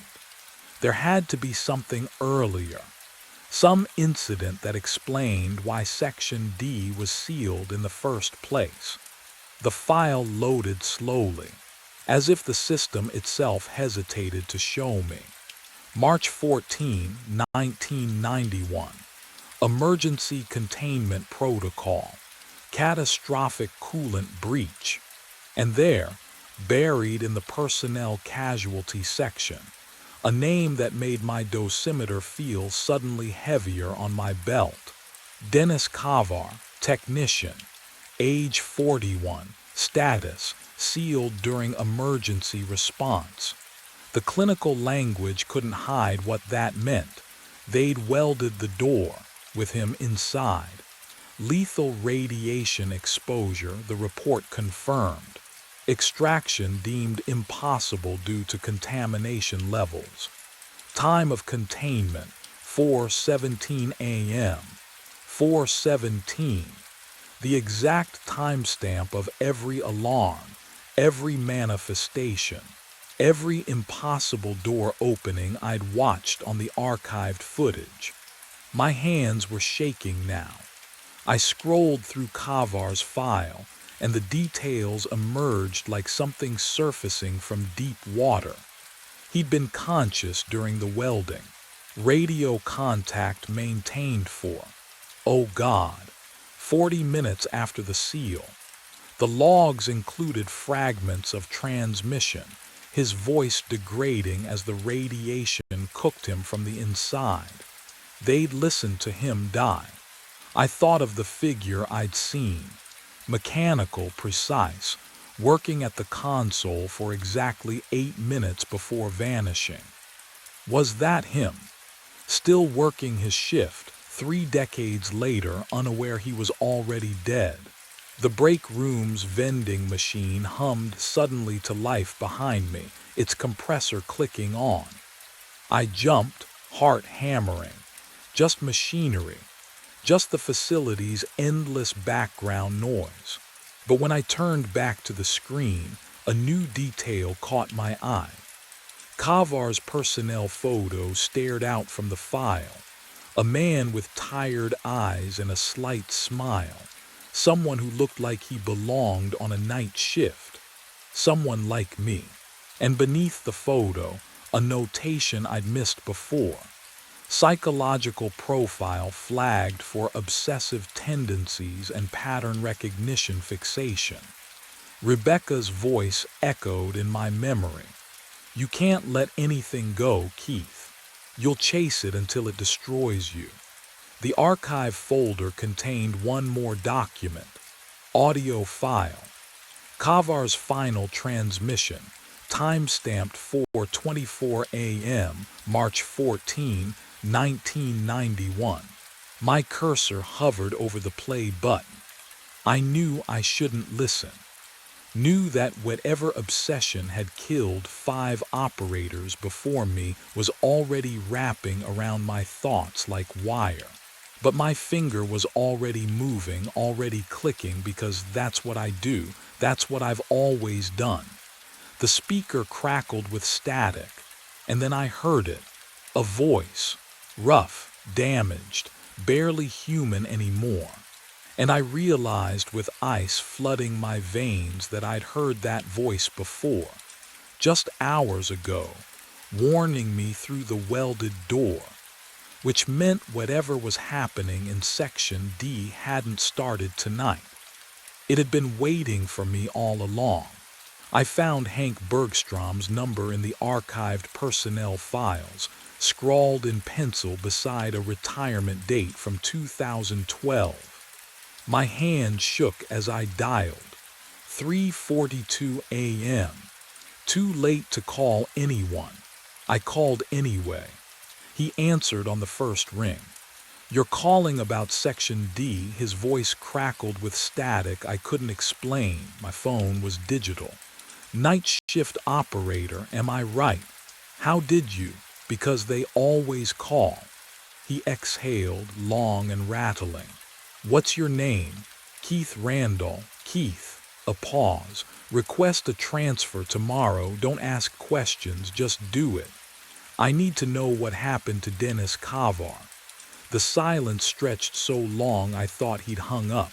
Then, we welded him inside while he screamed. My coffee turned cold against my palm. Reactor went critical at 4:17 a.m. Cooling system failed. Someone had to manually override the failsafe from inside Section D. Hank's breathing grew uneven. Dennis, he volunteered, went in, stabilized it. Saved 200 lives, but the contamination, we couldn't open the door. Protocol, 1 life or 200. I tasted bile. We welded it shut while he begged us not to. Took 8 minutes to seal it properly. He was still conscious. Hank's voice cracked. Still talking to us over the radio. 40 minutes, Keith. 40 minutes before he went silent. 4:25 a.m. The ventilation hummed above me. Too loud, too regular. 5 operators since then, Hank whispered. Every single one started like you, curious, obsessive, couldn't leave it alone. Found them all inside Section D with radiation burns, door still sealed. That's impossible. That's what they all said. I should have hung up. Should have walked to my supervisor's office right then. Instead, I asked, what did they see?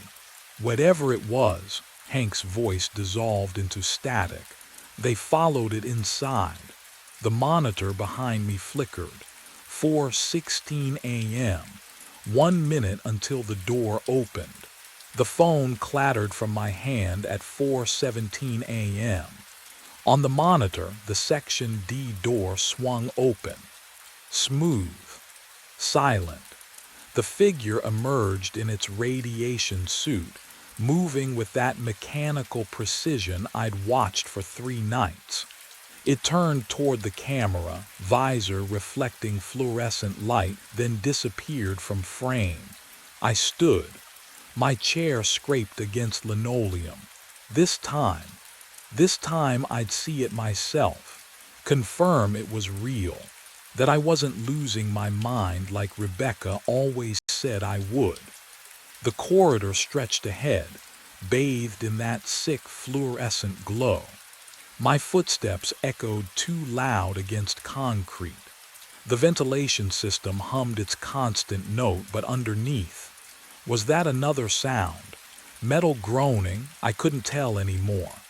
Section DS door waited at the corridor's end. 30 feet, 20, 10. I reached out, palm meeting cold steel. The welded seams felt crude under my fingertips. Thick ridges of metal fused 33 years ago while a man screamed on the other side. The door was sealed, completely sealed. No hinges that could move, no mechanism that could turn. Yet on the monitor, I'd watched it open. My dosimeter hung silent at my hip. No radiation, no breach. The air smelled wrong, metallic, sharp, like ozone after lightning strikes. Something made me turn. Down the corridor, through the control room window, I could see my station. The monitors glowed. And there, in my chair, the figure sat hunched over my keyboard, working my console. Its suited back blocked the screens, but I watched its helmet tilt as if reading temperature logs I'd written myself. I ran, burst through the control room door. Empty. Just humming monitors and coffee-stained logbooks. But my keyboard, oh God, when I touched the keys, they were warm, still warm from someone else's hands. And on the monitor, Section DS door was sealed again, while behind me something breathed against my neck. I stood before Section D at 4:15, 2 minutes early. My fingers traced the welded seams, cold and rough beneath my touch. The faint ozone smell lingered in the corridor, had lingered since I'd first walked this hall nights ago. Or had I only noticed it now? I know you're in there, I said to the steel. My voice sounded small, foolish. What would you do? Speak to a sealed door in an empty facility at 4 in the morning? But the warmth of my keyboard still haunted my fingertips. Something had touched what I'd touched. Silence answered. The ventilation hummed overhead. Then, 4:17 exactly, the typing started. Keys clicking, methodical, precise. The sound came through 6 inches of steel, through welded seams that hadn't moved in 33 years. Impossible. But I heard it. Each keystroke distinct, deliberate. I knocked 3 times. Sharp raps that sent vibration up my knuckles. The typing stopped. Don't. The voice scraped through the door like metal on bone, rough, damaged, as if the throat producing it had been ruined by screaming. Don't. Watch any more. My breath caught. Who? You're in the loop now, the voice rasped. Hallucination, contamination, 5 others. They came looking, opened the door, found nothing but radiation. The operators, I whispered. The 5 who died, seeking truth. A wet, rattling sound, laughter or sobbing, I couldn't tell. Please, stop watching. Every time you see, it gets stronger. I pressed my palm flat against the cold steel. Why does it happen? Silence stretched. Then quieter, desperate. Because you keep asking that question. The corridor lights flickered once. and behind me I heard my console keyboard begin to type, the keys depressed under invisible fingers. Click, click, click. I jerked back from my console, but the typing continued steady, methodical. The screen filled with radiation exposure logs, my logs, data I'd never accessed. Stop, I whispered. The voice from Section D crawled through the steel again. You wanted to understand. Tell me. A sound like breathing through damaged tissue. March 14, 1991, 4:17 a.m. Containment breach. They sealed me. With the source, particles bonded to consciousness, observer-dependent decay. The words made no sense, and yet, every technician who watches strengthens the entanglement. You see me because I need to be seen. The observation itself completes the reaction. My hands trembled. The typing stopped. I fled to the archive terminal, pulling research papers buried in classified folders. Quantum entanglement. Schrödinger's observation collapse. Radiation-induced coherent states. The theory was there. Fringe physics from the 80s. Experiments abandoned because the math suggested consciousness could bind to radioactive decay patterns. If an observer died during exposure, could the observation itself become trapped? I glanced at my dosimeter. 0.03 microsieverts. Yesterday it read 0. The fluorescent lights buzzed overhead, but the pitch was wrong, half a tone too low. That uncanny hum burrowed into my skull. I hadn't entered Section D, hadn't touched the door. But the readings climbed anyway because watching was the contamination. Seeing was the exposure. I should have logged off. Should have walked to my car, driven until the sun rose, requested immediate transfer like Hank begged. Rebecca always said I couldn't let mysteries go, that my compulsions would destroy me. She was right. But can you imagine knowing something impossible is real and choosing to look away? My fingers opened the live camera feed. Section D corridor, 4:16 a.m., 1 minute until manifestation. I leaned closer to the screen and realized I'd already made my choice. 4:13 a.m. I killed the monitors. The break room door locked from inside, single deadbolt, flimsy but real. I dragged the vending machine across the entrance. It scraped linoleum with a sound like grinding teeth. My hands shook as I wedged a chair under the handle. No cameras in here. No screens. Can't watch if there's nothing to see. The room smelled like stale coffee and plastic, familiar and suffocating. I sat on the cold floor back against the wall, dosimeter clipped to my belt. The vending machine hummed its low monotone.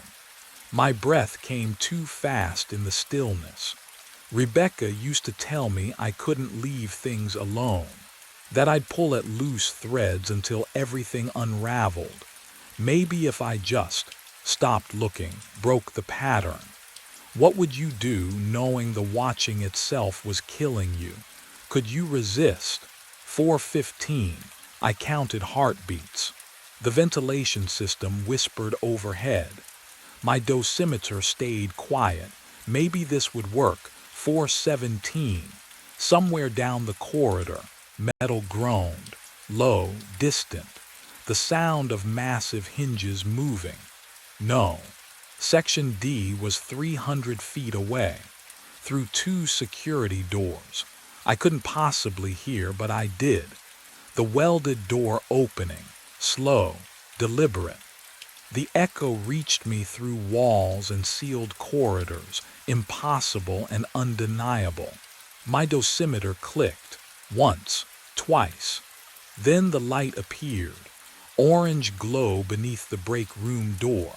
Wrong color, too warm. The kind of light that comes from burning isotopes, from contaminated air ionizing. It crept across the floor toward me like liquid. The metal sound came again, closer now, though that made no sense. Groaning, scraping, as if massive steel was moving just outside my thin door. Click, click, click, click. My dosimeter accelerated. The sound filled the tiny room. The smell hit next. Burning metal, sharp and chemical. Ozone like lightning striking concrete.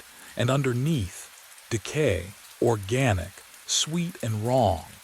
The vending machine lurched backward. Something pushed from the other side. The door swung open. He stood in the doorway. Radiation suit yellowed with age. The visor. Oh God, the visor was fogged from inside, condensation running down like tears. But there was no face behind it. Just darkness, just absence. The figure extended one gloved hand toward me. My dosimeter screamed, a single sustained shriek. The air tasted like copper, like the moment before your skin blisters. And I understood, finally, what the others had learned too late. They found me at dawn. Morning shift said I was lying outside Section D. My dosimeter screaming, maxed out. Burns covered my hands, my face. The kind of exposure that should have killed me. The door behind me stayed sealed, welded solid, untouched for 33 years. I woke 3 days later in a hospital room that reeked of antiseptic and something underneath. Something that smelled like ozone, like burning metal. The doctors asked what happened. I told them I didn't know. And I didn't, still don't. The last thing I remember, sitting in the break room at 4:13. Then nothing. A hole where 2 hours should be. They showed me the burns, the radiation signature. Told me I was lucky. I nodded, didn't feel lucky. Management offered the desk job 6 weeks later after the skin grafts healed. Daytime hours. Climate-controlled office. No monitoring stations. No overnight shifts. I accepted. What else could I do? Can you imagine trying to explain what I half remembered? What I thought I'd seen? They'd already decided. Equipment malfunction. Accidental exposure, case closed. I filed reports. Attended meetings. Went home to an empty apartment every night at 5:30. For 6 months, I almost convinced myself I'd imagined it all. Then Martinez started the overnight shift. Young guy, sharp, reminded me of myself before. He came to my office on a Tuesday afternoon, logbook tucked under his arm. Asked if I knew anything about Section D. My coffee went cold in my hands. He'd logged alarms at 4:17 a.m., checked the cameras, seen something that didn't make sense. I opened my mouth to warn him, then stopped, because I understood finally. Hank had warned me. I hadn't listened. Now Martinez stood there, curiosity bright in his eyes, asking questions I'd asked. The pattern didn't break. It just found someone new to carry it forward.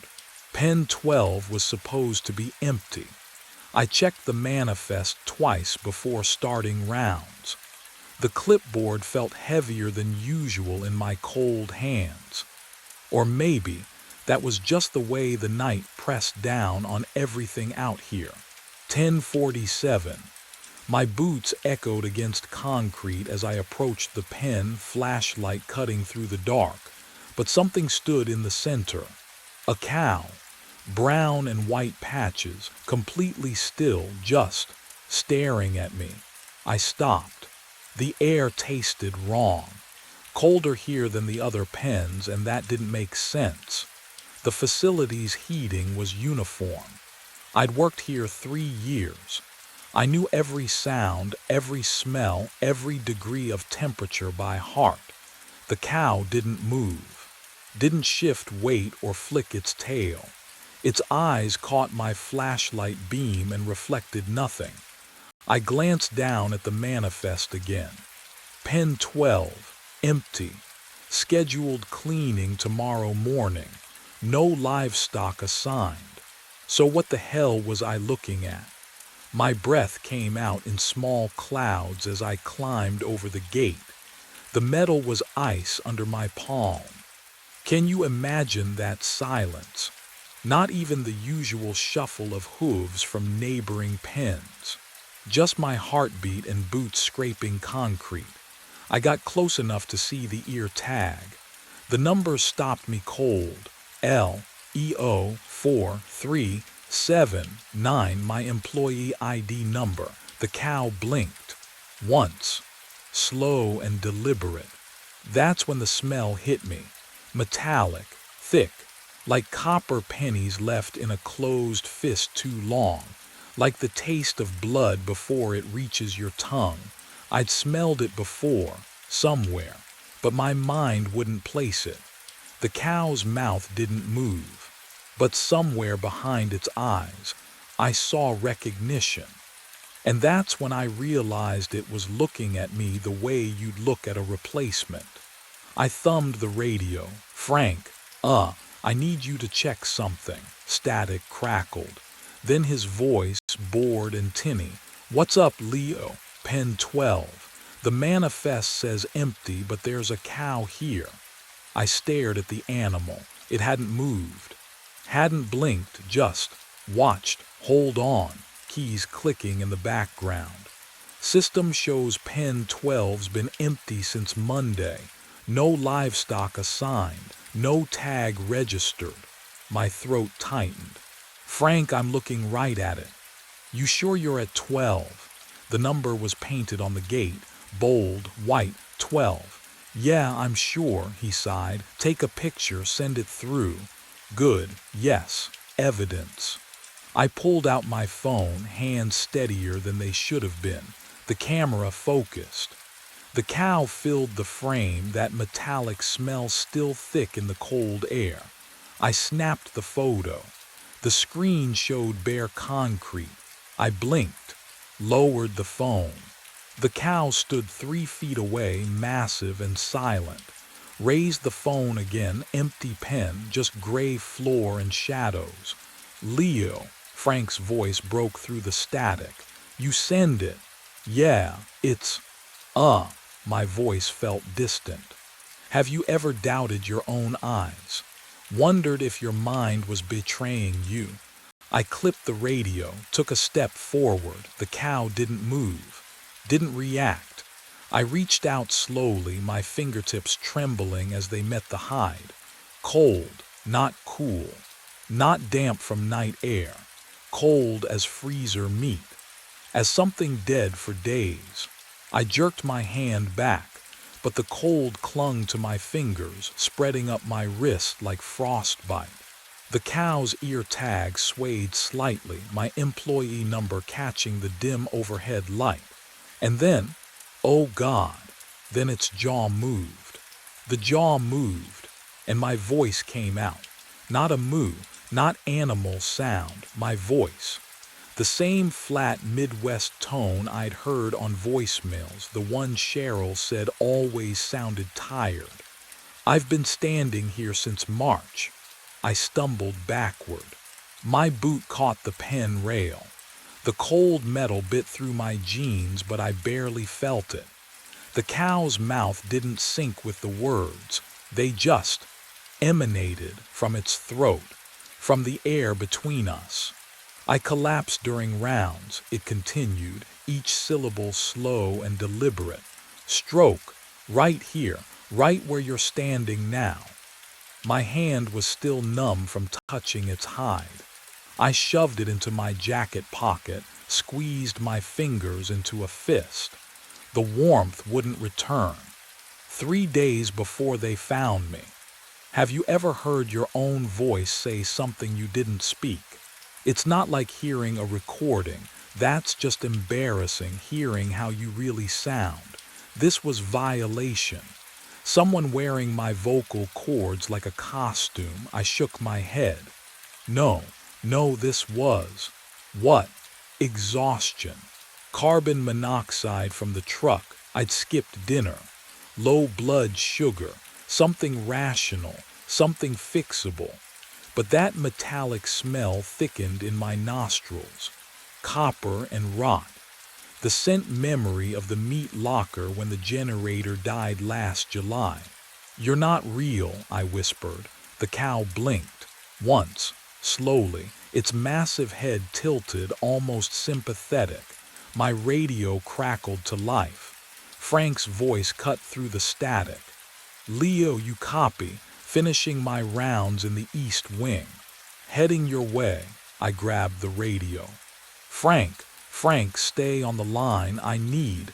But the transmission ended. Just dead air and the hiss of an open channel. Footsteps. Heavy boots on concrete. The familiar rhythm of Frank's Bowligate gate echoing from the corridor. Relief flooded my chest. Frank. Solid, practical Frank who'd worked here 20 years. He'd see this. Confirm I wasn't losing my mind. We'd call animal control, figure out how something this size got in, laugh about it next week over coffee. The footsteps grew louder. I turned toward the corridor entrance.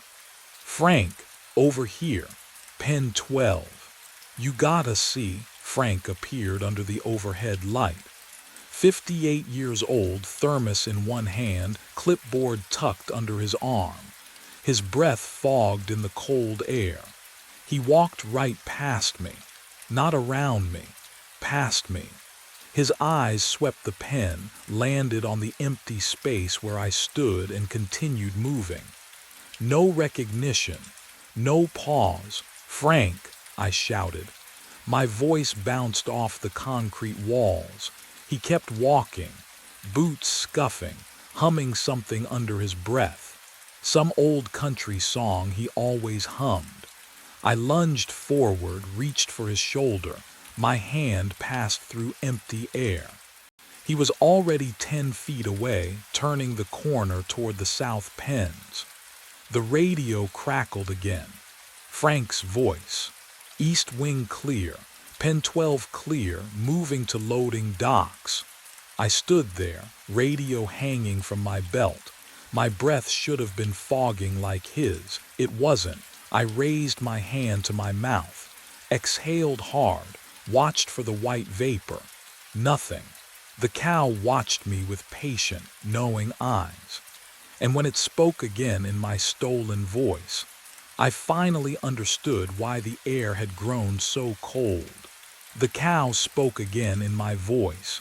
Check your pulse. I pressed 2 fingers against my left wrist, pushed harder.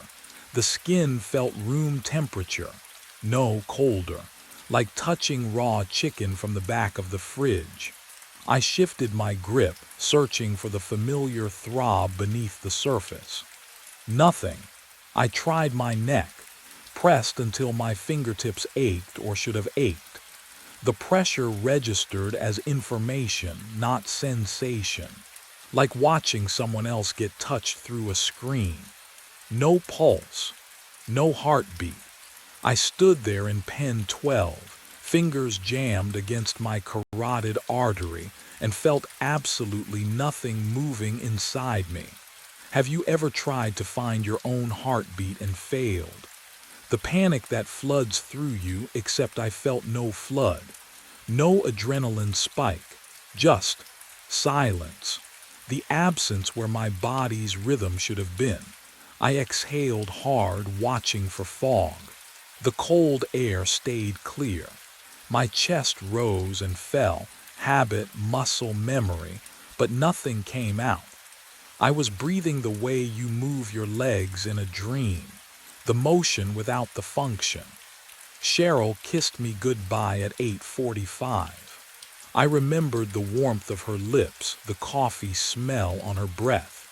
She'd adjusted my collar, her fingertips brushing my neck. Had she noticed then? Had my skin already felt wrong to her touch? I looked down at my left hand. My wedding ring hung loose on my finger, too loose. I'd worn that band for 19 years, snug enough to leave an indent. Now it twisted freely, the gold dull under the fluorescent lights. I pulled it off. It slid away with no resistance, and underneath, my finger showed no tan line at all. But the skin beneath looked thin, translucent. I could see the shape of bone through it like wax paper wrapped around wire. I stared at the bone beneath my skin, translucent as wax paper. Russell Payne. The cow's voice, my voice, broke through my paralysis. I looked up. Its dark eyes held something I recognized now. Resignation. That was my name, it said. Before pen 12. The metallic smell thickened. My stomach turned, though I couldn't feel hunger anymore. Couldn't feel much of anything except the cold radiating from the concrete beneath my boots. You had the stroke 20 minutes ago. The cow didn't blink. 10:47 p.m., right behind me, where you're standing. I stepped back. The concrete felt wrong under my feet, too solid, too real for someone who wasn't breathing. You're on the ground in pen 12 right now. The cow's jaw moved with my cadence, my Nebraska drawl. I'm watching you die. No, your phone's 3 feet from your hand. You tried to reach it. Couldn't. The air pressure changed. Or maybe I just finally noticed the silence, how the usual hum of the facility had vanished, how isolated pen 12 really was. Can you imagine standing in a place where sound just stops? Tomorrow at dawn I'll be free. The cow shifted its weight, hooves scraped concrete. You'll replace me. The words didn't make sense, couldn't make sense. That's not, my voice cracked. I'm standing here, I'm talking to you. For now, run. Every instinct screamed it. I turned, boots pounding concrete. The exit corridor stretched ahead, fluorescent lights buzzing, the first sound I'd heard in minutes. My legs moved but felt distant, like borrowed limbs. Behind me, that metallic smell grew stronger, and ahead, oh God, ahead the corridor was turning back. The corridor opened back to pen 12. I stopped, gasped. My legs buckled beneath me, but I didn't fall. I just stood there swaying. The metallic smell wrapped around my throat like a fist. There, on the concrete, me. I was lying on my side, one arm stretched out, fingers curled toward nothing. My eyes were open, staring at the wall. My mouth hung slack, a thin line of drool connecting my cheek to the floor. The phone lay 3 feet away, screen still glowing. 10:51 p.m., 4 minutes. 4 minutes since I'd found the cow. I couldn't move, couldn't breathe. No, wait, I wasn't breathing anyway. Was I? My chest didn't rise. Didn't fall, just still. Boots echoed down the corridor. Frank. I spun toward the sound, relief flooding through me. Frank would see. Frank would call someone. Frank would. He walked right past. His flashlight beam swept across the pen. Across my body, across my open eyes. He didn't pause, didn't slow. The boots kept their steady rhythm, fading toward the loading dock. Frank, I screamed. Frank, I'm right here. The sound that came out. Oh God. Oh God, it wasn't my voice. It was low, guttural. A drawn-out moo that vibrated in my chest and rattled my teeth. I pressed my hands to my throat, choking on the sound. My hands. I stared down at them. The fingers were thinner, longer. The wedding ring hung loose on my fourth finger, slipping toward the knuckle. The skin looked waxy, pale, like it was already starting to forget what human flesh should look like. What would you do if your body started erasing you piece by piece, and you were still aware enough to watch it happen? I ran. My boots hammered concrete, echoing off metal gates and empty pens. The exit corridor stretched ahead. 50 feet, 40, 30. Cold air bit my face. I could smell diesel from the parking lot, rain on asphalt. Freedom. Just through that door. I hit the push bar hard. The door swung open, and I stumbled back into pen 12. Concrete walls, the metallic stench. Russell standing center, watching me with those flat cow eyes. The corridor behind me led, backward, to where I'd just come from. No, I spun and ran again, same hallway, same distance. I counted my steps this time, 53. The door opened onto pen 12. Russell hadn't moved. My corpse still lay 3 feet from the gate, phone screen dark now. Third time, fourth. The hallway never changed. My legs ached. Or did they? Could I even feel pain anymore? What would you do? Keep running. Keep hoping the next door would be different. I grabbed a metal bucket from pen 14, hurled it at the office window. Glass exploded outward in a glittering spray. Sharp edges jutted from the frame like teeth. I punched through them, felt pressure, but no pain, no warmth spreading down my wrist. I pulled my hand back and stared at the pale skin. Clean, uncut, nothing. 7 months I tried. Russell's voice, my voice, drifted from pen 12. He stood at the gate now, massive head lowered. Every window, every door, every wall. He exhaled, breath steaming in the cold. You can't leave until replacement comes. The word hung there, replacement. And somewhere beyond these walls, someone was filling out an application. Someone who didn't know pen 12 was waiting. Replacement. That word cracked something open in my skull. March, cold morning.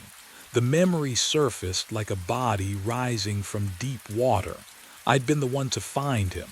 Russell Payne, I remembered now. Day shift supervisor called me at 6 in the morning, 3 hours past end of watch. Russell never clocked out, didn't answer his phone.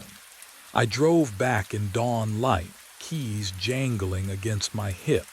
Pen 12 gate was locked from the outside. I'd opened it myself. The padlock was cold. So cold my fingers stuck to the metal. The smell hit me before I saw him. Metallic, sharp, like sucking on a penny while standing in a freezer. Russell lay center pen, face down. One arm stretched toward his phone 3 feet away. The concrete around him was darker, not blood, just wrong. His night shift jacket was twisted halfway up his back like he'd been crawling. Can you imagine finding that, your coworker? 3 days rotting in an empty pen nobody checks except during auctions. I'd called 911, waited by the gate, didn't go closer, couldn't. The smell wrapped around my throat like hands. They said stroke, instantaneous. Poor bastard probably didn't suffer, but I knew. Oh God, I knew now. Russell had been standing there the whole time, watching me discover his corpse, watching the EMTS bag him, watching Frank update the schedule with position vacant.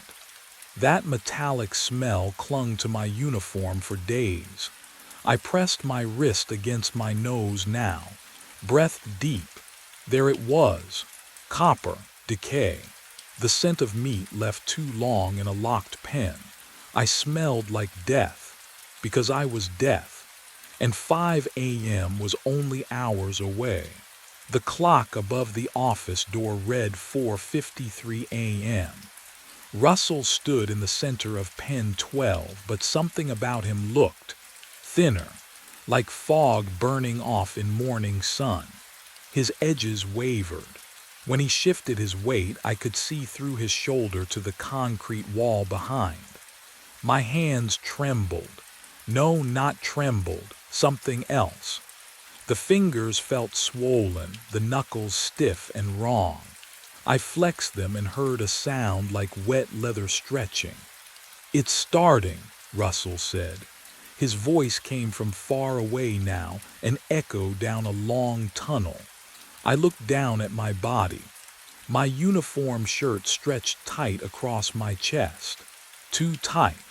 The fabric strained at seams that had fit perfectly 8 hours ago. My spine ached with a deep, grinding pressure, as though something was compressing each vertebra, forcing them to bend in directions they were never meant to go. Can you imagine feeling your own skeleton betray you? I dropped to my knees in the dirt outside pen 12. The impact should have hurt. It didn't.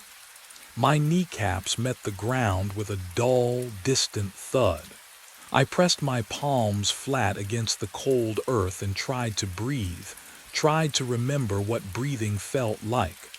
"Write it," I gasped, to myself, to anyone. Write a warning, my boot. I could drag it through the dirt.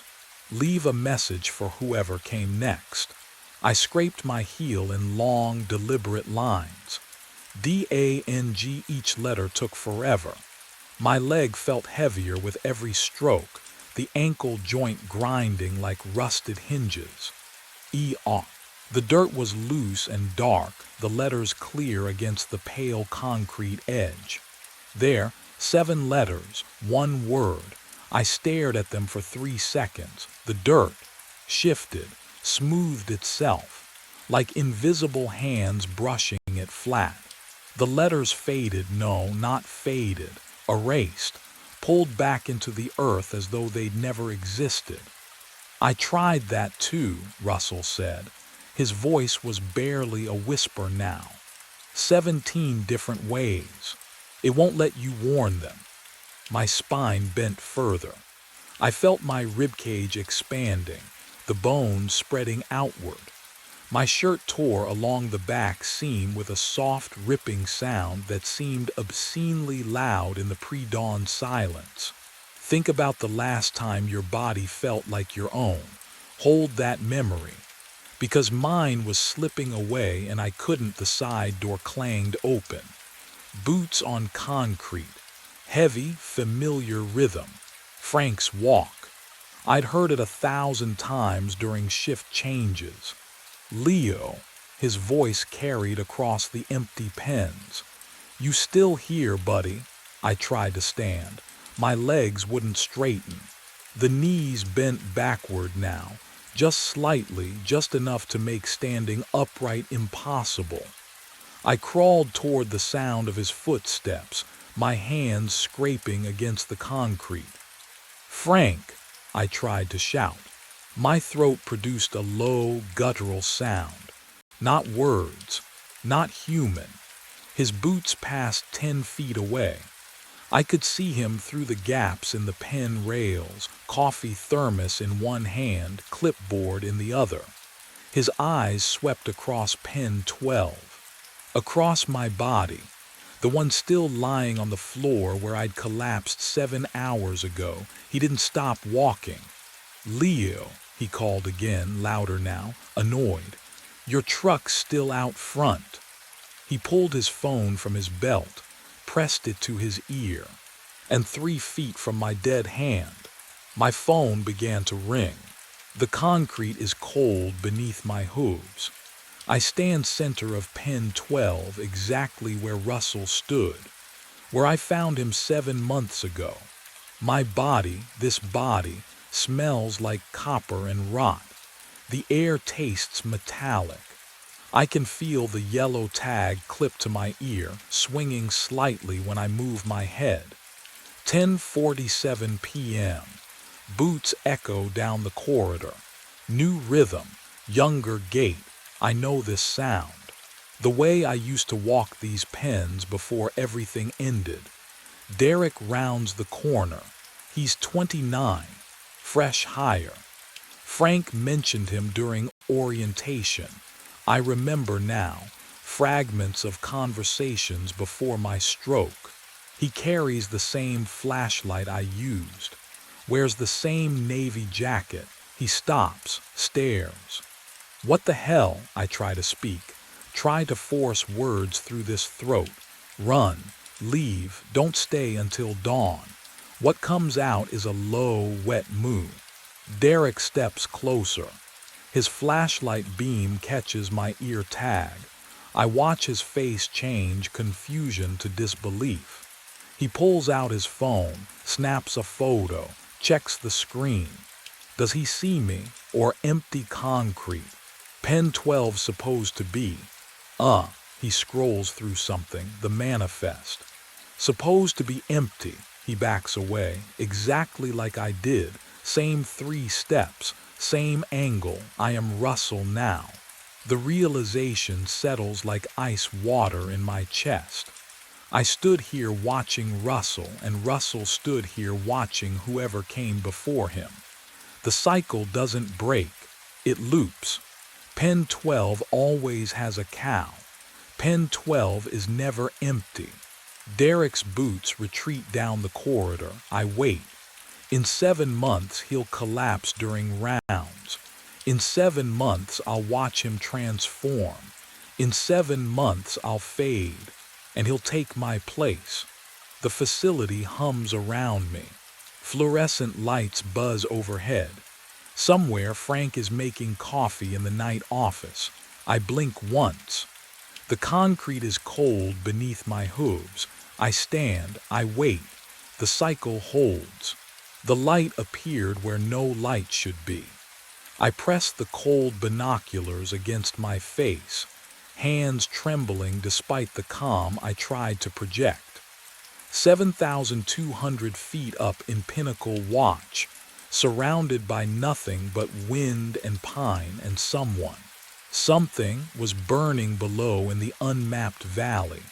No permits issued. I checked twice. My breath fogged the glass. I lowered the binoculars and reached for the radio, the static crackling to life before I even pressed the button. Base, this is Pinnacle, you copy. The response came after 3 seconds too long. Dale's voice, familiar but stretched thin across the distance. Copy, Pinnacle, what have you got? Light source in the Western Valley. Grid reference. I fumbled for my map, the paper rustling loud in the silence. November 7/8, no permit on file. November 7/8, Dale's voice crackled. We'll hike down at first light, probably kids. You know how it is. I did know. And yet, copy that, I said. The line went dead. I set the radio down and returned to the window, pressing my palm against the glass. The cold bit through my skin, sharp and clarifying. The light still flickered below, steady as a heartbeat. Too steady. Campfires wavered, danced. This burned with mechanical precision. Dawn came slow. I watched the search party descend through my binoculars, Dale's orange pack, 2 younger rangers trailing behind. They moved through the old growth like ants swallowed by shadow and distance. 4 hours down, 4 hours searching, 4 hours of nothing. No trace, Dale radioed up at noon. No ash, no tracks. You sure about the coordinates? I was sure. That night I didn't sleep. I stood at the window scanning the valley with eyes that burned from exhaustion.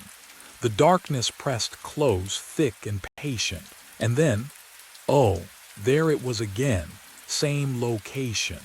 Same impossible light, burning where nothing should burn. What would you do if the world insisted you were wrong, but your eyes kept showing you the truth? The second night, the light appeared at exactly 9:47. I logged it, kept my eyes locked on that steady glow in the western valley while the radio hissed beside me. White noise, static washing through the cabin like tide. Then the light flickered, and the static spiked, a sharp burst of interference that made me wince. The light steadied. The static dropped back to baseline. Coincidence? Had to be. But the third night, 9:47 again, the pattern repeated. Flicker, static surge. My pulse kicked up. I adjusted the squelch dial, trying to filter the interference, but the correlation held. Every time that light pulsed in the valley below, my radio choked on noise. Something down there was bleeding into my frequency. I needed to think about something else. Anything else. My wallet sat on the desk, worn leather creased from years in my back pocket. I flipped it open to the photograph tucked behind the clear plastic sleeve. Elena, taken 2 summers ago at Rattlesnake Ledge before the divorce papers, before the silence that replaced our conversations. She was smiling in the photo.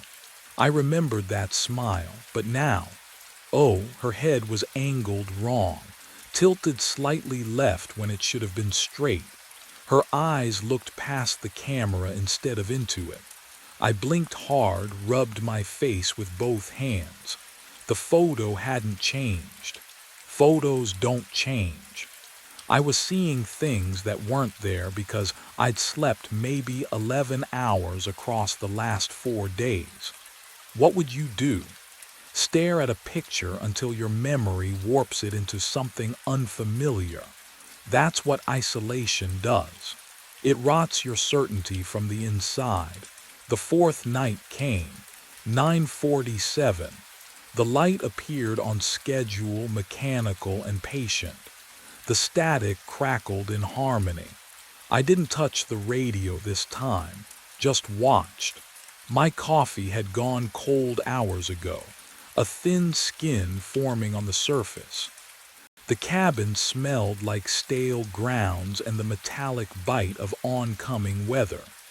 By the 5th night, I'd stopped questioning whether the light was real. I started questioning whether I was. My hands trembled as I wrote the log entry. The ink smeared. Outside, the wind had died completely, the forest holding its breath. I glanced at Elena's photograph one more time before closing the wallet. Her smile had turned away from the camera entirely. And somewhere far below in the darkness, the light burned on, waiting for me to understand what it wanted. I waited until dusk. The high-power binoculars felt cold against my palms, metal casing slick with condensation. I braced them against the window frame to steady my hands. 5 nights of watching had taught me patience, but not calm. 9:47. The light flickered on. I adjusted the focus wheel. Click, click. The valley floor swam into clarity, trees sharpening into individual branches, shadows pooling between trunks. The light source sat exactly where it had always been, unwavering in the darkness. I twisted the wheel one more increment, and there it was. A fire lookout tower. My breath caught. Not a cabin, not a campfire, a tower. The structure rose from the valley floor like a mirror image pulled from my own reflection. Same Forest Service green paint. Same observation windows wrapping the cabin. Same weathered stairs spiraling down through skeletal support beams. Impossible. I lowered the binoculars, blinked hard, looked again. still there. My hands shook as I pulled the topographical maps from the filing cabinet. The musty smell of old paper filled the cabin as I spread them across the desk. I traced every contour line, every elevation marker, every trail notation. The valley below was marked as unmapped terrain, old-growth forest, no structures, no tower. I checked the construction logs, maintenance records, radio frequencies assigned to Forest Service stations within 50 miles. Nothing. No permits. No reports. No mention of a second lookout in this sector. But I could see it through the glass, standing where nothing should exist. What would you do? Would you trust the maps? Or your own eyes? I pressed my forehead against the cold window and stared down at my impossible twin, burning its light into the gathering dark. Tomorrow I would have to go down there. I left at first light. No radio call to Dale. No logged route plan. Protocol demanded I stay at my station, but the tower below had burned through 5 nights of surveillance, and documentation wouldn't explain what my eyes had already confirmed. The descent started easy. Switchbacks I'd memorized during fire season, granite outcrops marking elevation drops. My boots found purchase on familiar trail. Then the trail ended. I pushed into old growth where no path existed, and the forest swallowed sound like water absorbing ink. My breathing should have echoed. It didn't. The snap of a branch under my weight produced only muffled pressure against my eardrums, as if the air itself had thickened into something that refused to carry vibration. Fog clung to the undergrowth, cold and stationary, defying even the slight morning breeze that should have moved through these elevation bands. The temperature dropped with each step, not the gradual cooling of descending altitude, but sudden, localized cold that raised goosebumps along my forearms despite my jacket. I tasted metal on my tongue, copper and ozone, the flavor of old batteries corroding in a drawer.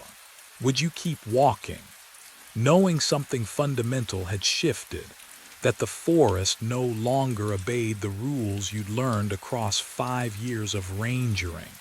I kept walking. 4 hours dissolved into timeless trudging. My watch hand seemed to stutter between minute marks. The compass needle drifted lazily, never quite settling on magnetic north. But the tower grew closer with each labored step, rising through the canopy like a monument to my own deteriorating certainty. Then I stood at its base, neck craned upward and my breath caught. The structure mirrored my station exactly. Same weathered planks, same Forest Service green paint faded to sage along the southern exposure, same rusted hinges on the observation shutters, but the wood grain, the wood grain ran backwards. Every knot, every crack, every age ring flowed in perfect reverse of what physics allowed. The stairs waited. 63 steps. I knew the count without climbing because I climbed 63 steps every day to reach my own cabin. My hand gripped the railing, ice cold despite the morning sun now filtering through fog, and the wood groaned under my weight. Creak, creak, creak. Each step sang with sound the forest had refused to carry. The wrongness of it prickled across my scalp. Noise existed only here, only on this structure, as if the tower claimed exclusive rights to vibration in this dead valley.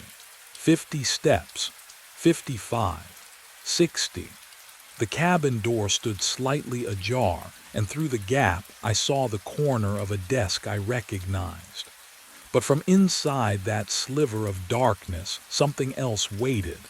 The faint scent of coffee I'd brewed 4 hours ago, 1,500 vertical feet above me, in a tower that should have been the only one for 20 miles.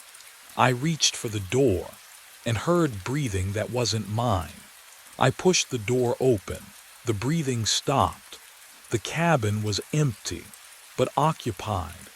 That metallic scent hung heavier here, coating the back of my throat like old pennies. Every object sat exactly where mine did, 7,000 feet above. The desk faced the same western window. The propane heater squatted in the same corner. Even the coffee mug rested on the same warped plank, brown ring staining the wood. I stepped inside. The floor groaned, wrong pitch, half a note too low. My desk, my chair, my radio mounted on the wall, call numbers matching. The dials were set to Dale's frequency.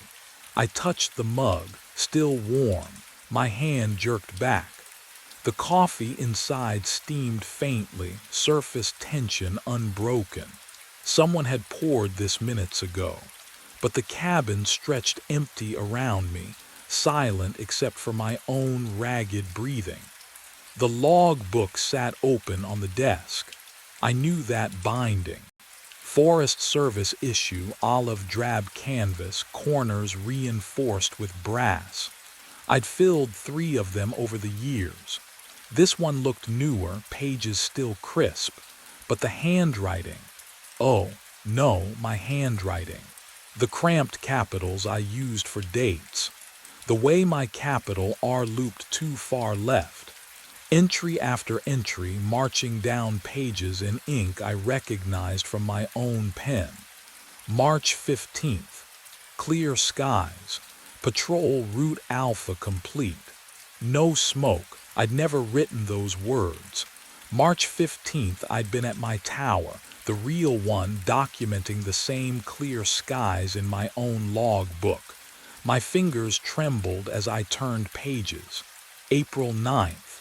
May 22nd, June 3rd, all in my hand, all impossible.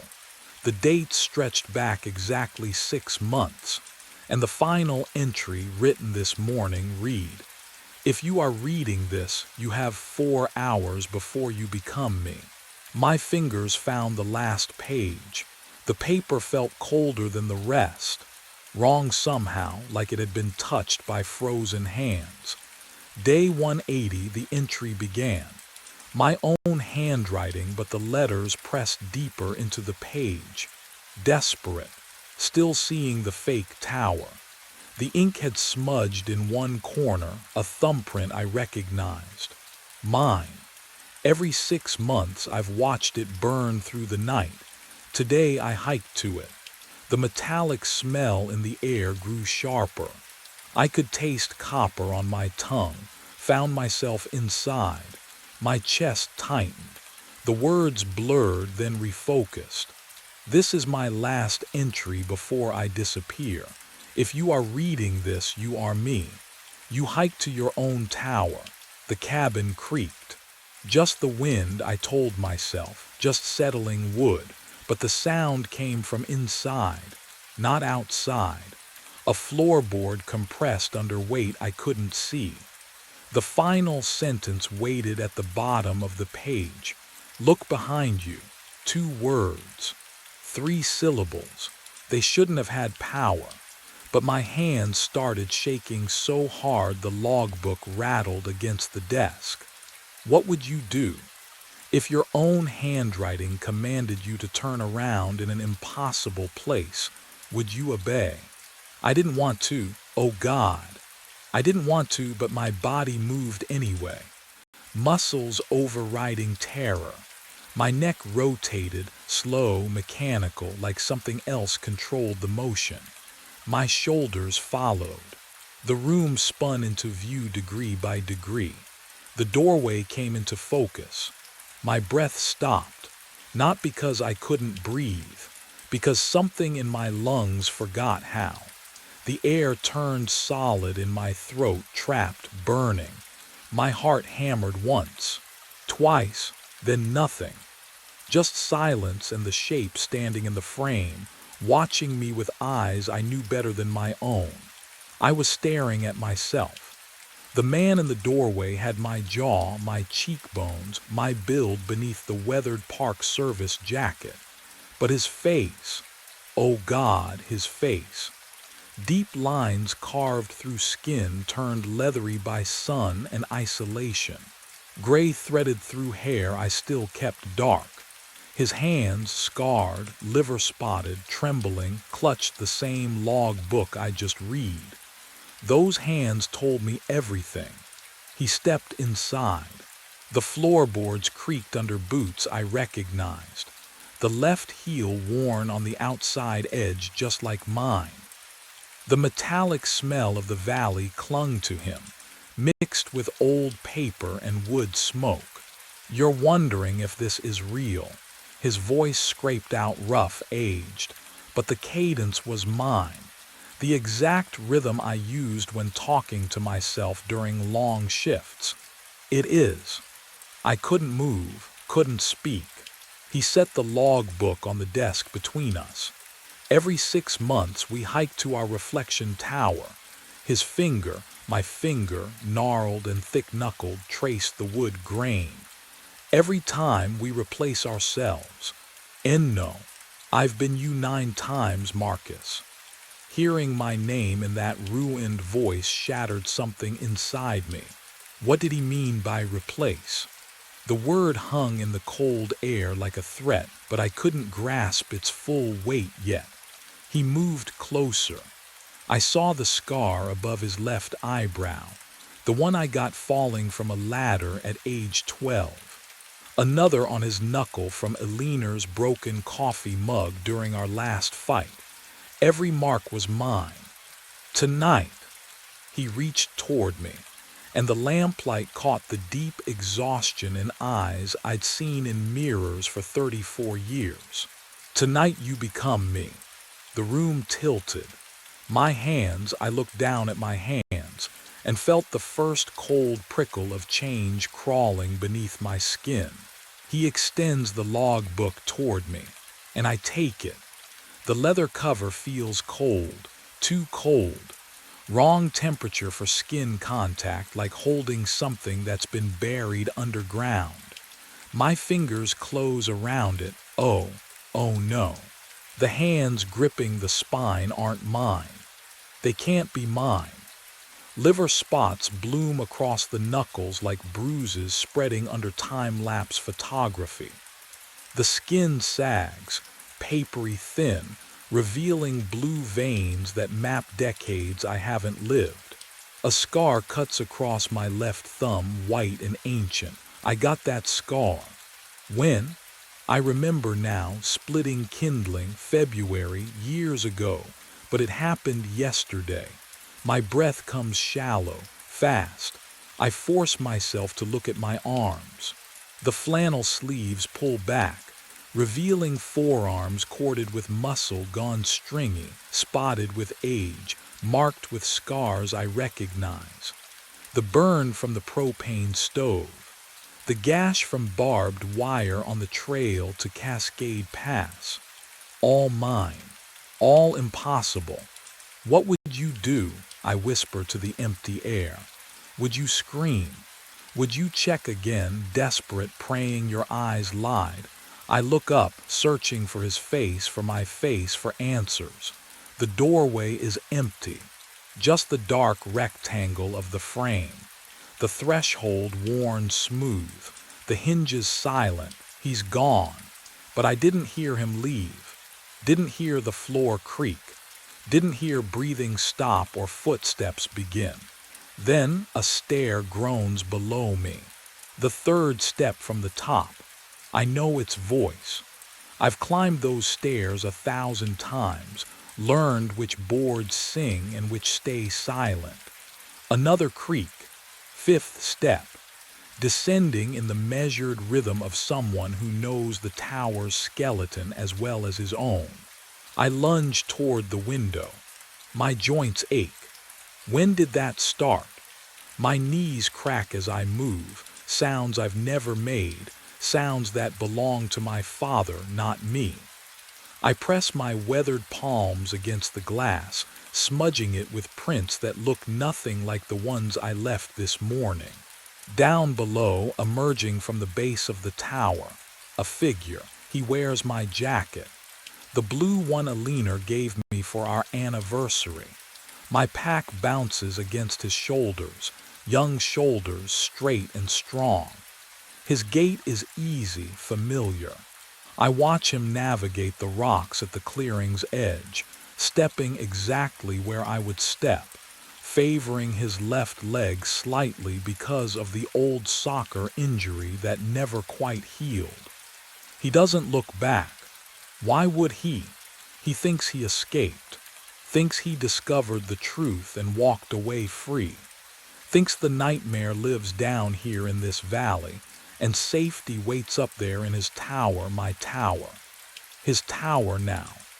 The forest swallows him between two cedars and he's gone, hiking back up the mountain, back to Pinnacle Watch, back to the radio and the log book and the light he'll see in 6 months, burning down here in the valley like a promise, like a mouth opening.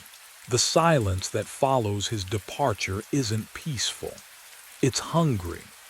I stand at the window, my aged reflection staring back from the glass, and realize I can't remember my own voice anymore. Can't remember what it felt like to speak his name, my name, Alina's name.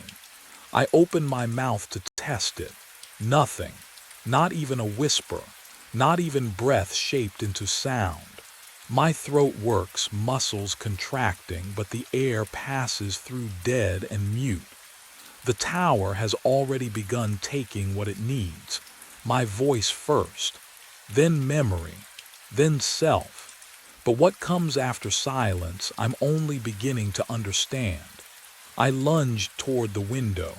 My mouth opened wide, throat muscles contracted. Nothing, not a whisper, not a rasp. The silence inside me was absolute, a vacuum where sound should exist. I pressed my scarred fingers against my throat, felt the cartilage shift under papery skin, but the vocal cords refused. They simply refused to vibrate. Have you ever tried to scream and produced nothing? I stumbled to the radio. The same battered CB unit that connected me to Dale, to Jenna, to the world 15 miles below. My aged hands fumbled with the dial, twisting through frequencies. Static would be enough. Static meant connection. Static meant I still existed somewhere in the signal. The speaker gave me silence. Dead air, complete and total. I pressed the transmit button, released, pressed again. The red indicator light didn't even flicker. I shook the unit, childish, desperate, but the metal casing felt wrong in my grip. Lighter, hollow, as if the components inside had rotted away decades ago. The metallic smell thickened around me, coating my tongue with the taste of old pennies. I reached for my wallet with trembling hands. The leather felt cold, unfamiliar. Inside, the photograph of Alina smiled up at me from our anniversary dinner, the same image I'd carried for 2 years since the divorce. But something had shifted. Her face, oh God, her face was turned away now. Not erased, not gone, just angled toward the restaurant window instead of the camera. The smile remained, but it wasn't for me anymore. It never had been in this version of the past. Can you imagine watching your own history rewrite itself? The tower creaked around me, settling, digesting.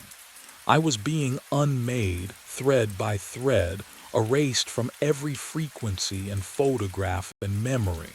And somewhere above me, my younger self was climbing back into Pinnacle Watch, convinced he'd escaped.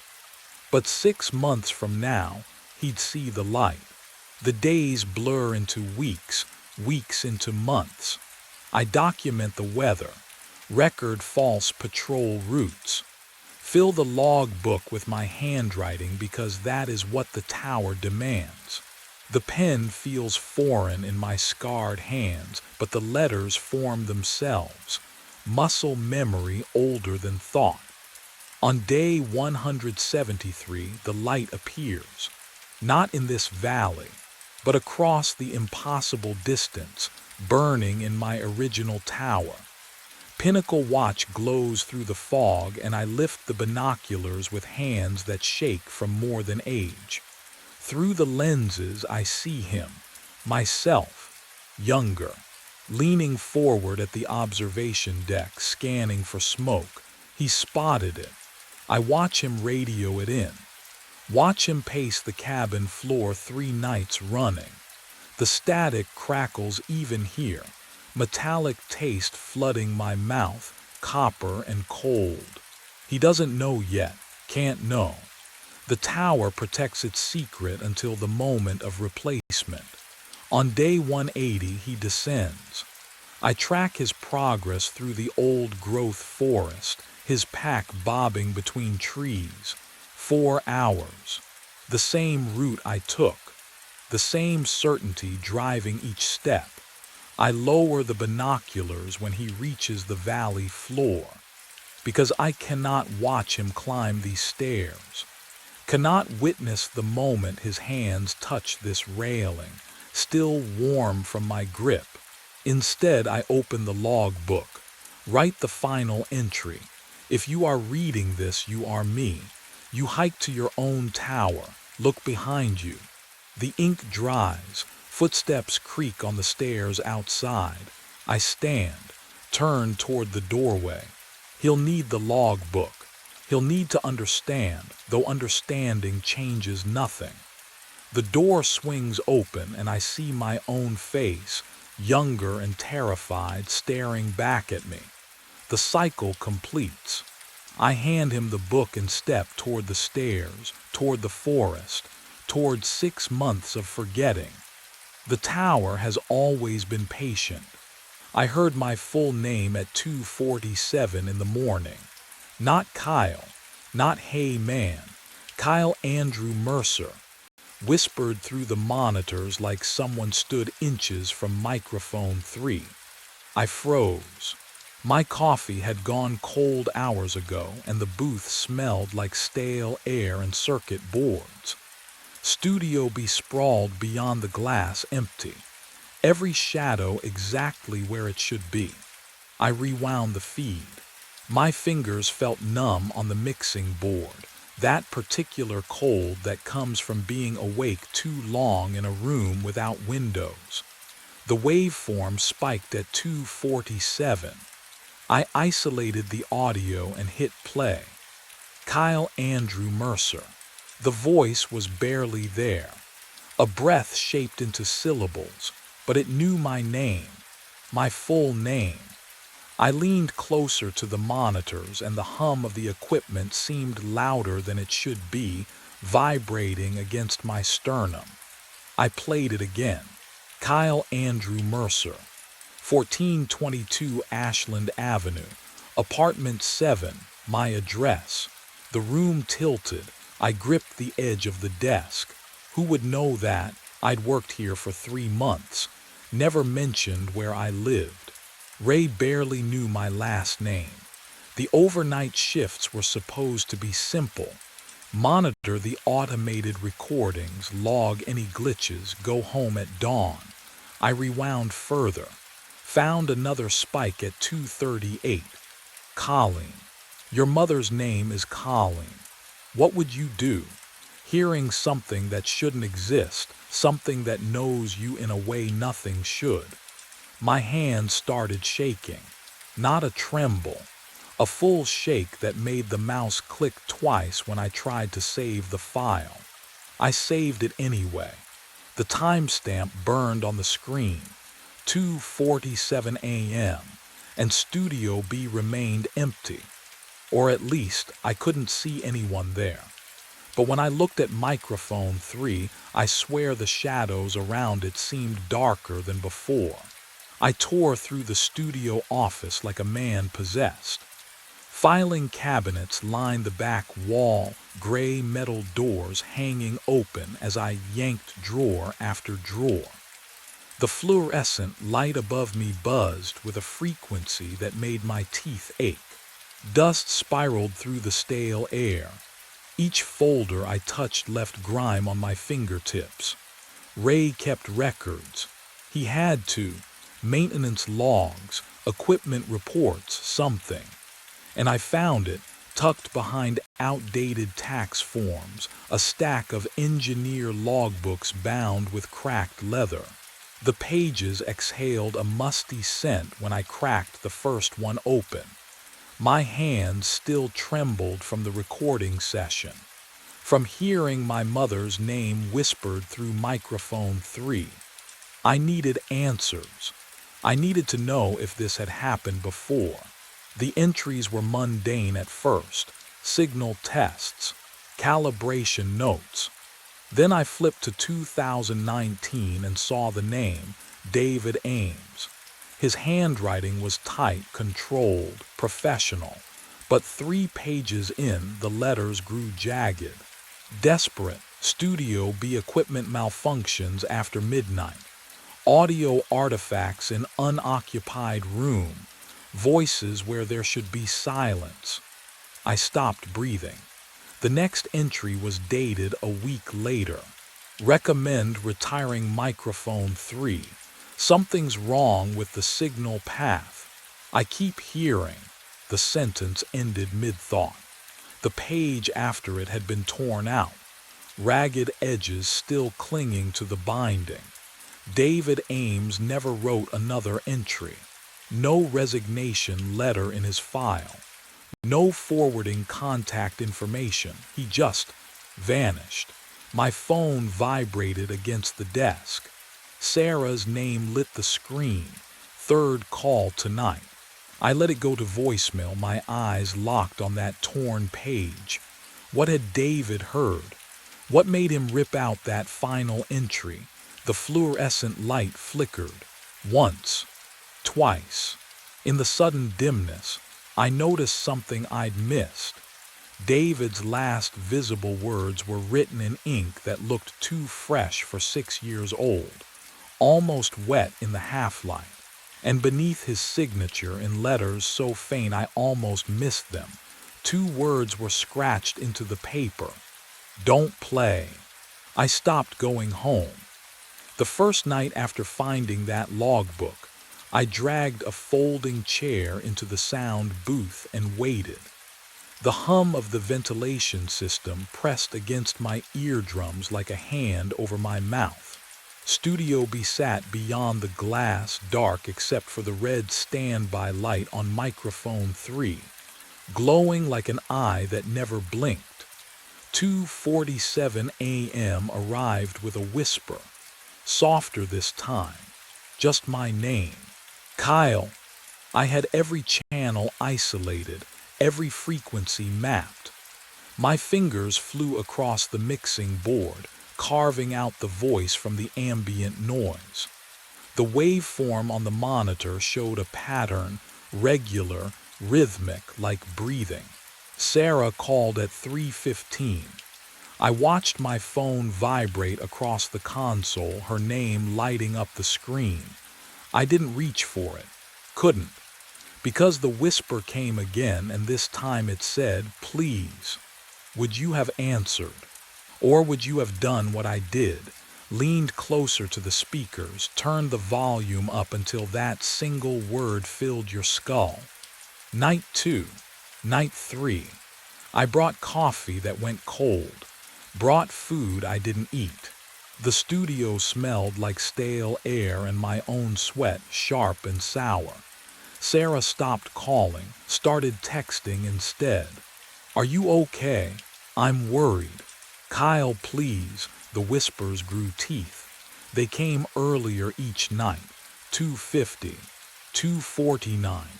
Louder, more desperate, clawing through the static. I mapped every occurrence, built a database of fragments, syllables that almost made sense. Then, on the seventh night, at exactly 2:47 a.m., microphone 3 captured a complete sentence. My blood went cold as I played it back. "Release me from the playback loop." The voice wasn't asking, it was begging. And I realized, oh God, can you imagine? Someone was trapped inside the recording itself. But what I didn't know yet was that David Ames had written those warnings for a reason I couldn't escape. I spent the next 4 hours isolating frequencies. My fingers moved across the mixing board until they cramped, pulling the voice out of the static layer by layer. The hiss peeled back like dead skin. The booth smelled like burnt coffee and the ozone tang of overheated equipment. I hadn't opened a window in days. At 5:30 a.m., the voice came through clean. "My name is David Ames." The words were crisp, cold. "If you're hearing this, you've gone too far already." I froze. The voice that had been whispering my name for 7 nights now spoke in full sentences, clear as someone sitting beside me in the dark. I was working overnight in 2019. Session glitch at 2:47 a.m. I tried to fix it. A pause. Static breathed underneath. I looped my own voice into microphone 3. Didn't realize what I'd done until the audio distorted. Screaming erupted through my headphones. I ripped them off, but the voice continued through the monitor speakers. "Trapped inside the playback. 6 years, Kyle. 6 years of cycling through the same moment. Over and over, you have to release me." My hands shook. He knew my name. Of course he did. He'd been whispering it all week. But hearing it now in this calm, desperate plea, "Play the file at 2:47 a.m. Route it through the main speakers. That's the only way out." The recording ended. Silence pressed against my eardrums like water. I sat there, staring at the waveform on the screen, watching it pulse with each breath I took. Could a consciousness really be trapped inside a sound file? What would you do if someone begged you for help from inside a machine? I should have walked away. Called Ray, called Sarah, hell, called anyone. But I didn't. Something in David's voice hooked into my chest, a loneliness that mirrored my own. I thought about him cycling through that same instant for 6 years while the world moved on without him, while people forgot, while his warnings in the logbook gathered dust. I queued the file for 2:47 a.m. The timestamp glowed green on my monitor. 20 hours and 17 minutes until playback. I leaned back in my chair and the leather creaked in a way that sounded almost wrong, too wet, too organic. My phone buzzed. Sarah's name lit the screen. I let it go to voicemail. Outside, dawn crept through the parking lot, but I didn't leave. I couldn't. The file sat there in the queue, waiting. David Ames waited inside it, counting down the seconds until I freed him. I just had to press play. But something about the way the booth smelled now, like copper beneath the coffee, made me wonder if freedom was really what waited at 2:47. The clock reads 2:46. My finger hovers over the play button. 20 hours of waiting collapse into 60 seconds. The booth smells like stale coffee and ozone, something electric beneath the familiar. I can hear my own breathing through the headphones, too loud, too fast. 2:47. I hit play. The speakers erupt. Not David's voice. Mine screaming, begging. Words I never spoke tearing through the air. Please, no, please, God, someone help me. I've been here for years. I can't get out. I can't. My throat is dry. I'm not speaking. But that's my voice. My exact inflection. The way I swallow between words. The mixing board vibrates under my palms. The overhead lights flicker. Studio BS soundproof door rattles in its frame like something is trying to escape or get in.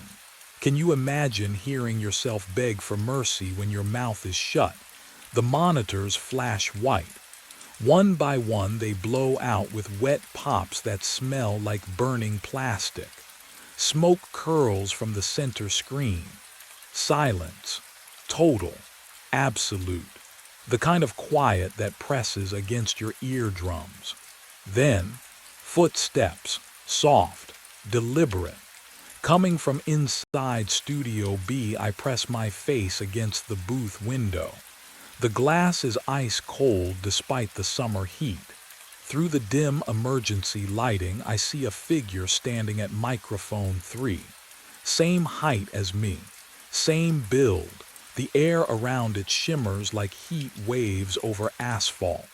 My hand finds the window. Breath fogs the glass. The figure turns. Oh, it's wearing my face. It started walking toward me. Each footstep echoed through Studio B. Deliberate, measured, like someone remembering how legs worked. The burnt plastic smell still clung to the air, mixing with something else now, something metallic and sharp that coated the back of my throat. I should have moved, run, locked the door. I couldn't. My muscles had turned to stone, every nerve ending screaming contradictions at my brain. That was my face crossing the studio floor, my gait, my height, the way my left shoulder dipped slightly when I walked, a habit from years of hunching over mixing boards. The double reached the booth window. It stopped inches from the glass, head tilted at an angle that felt wrong. Too far, too curious. Like it was studying me, learning me. I watched its chest rise and fall, breathing in perfect sync with mine. When I exhaled, it exhaled.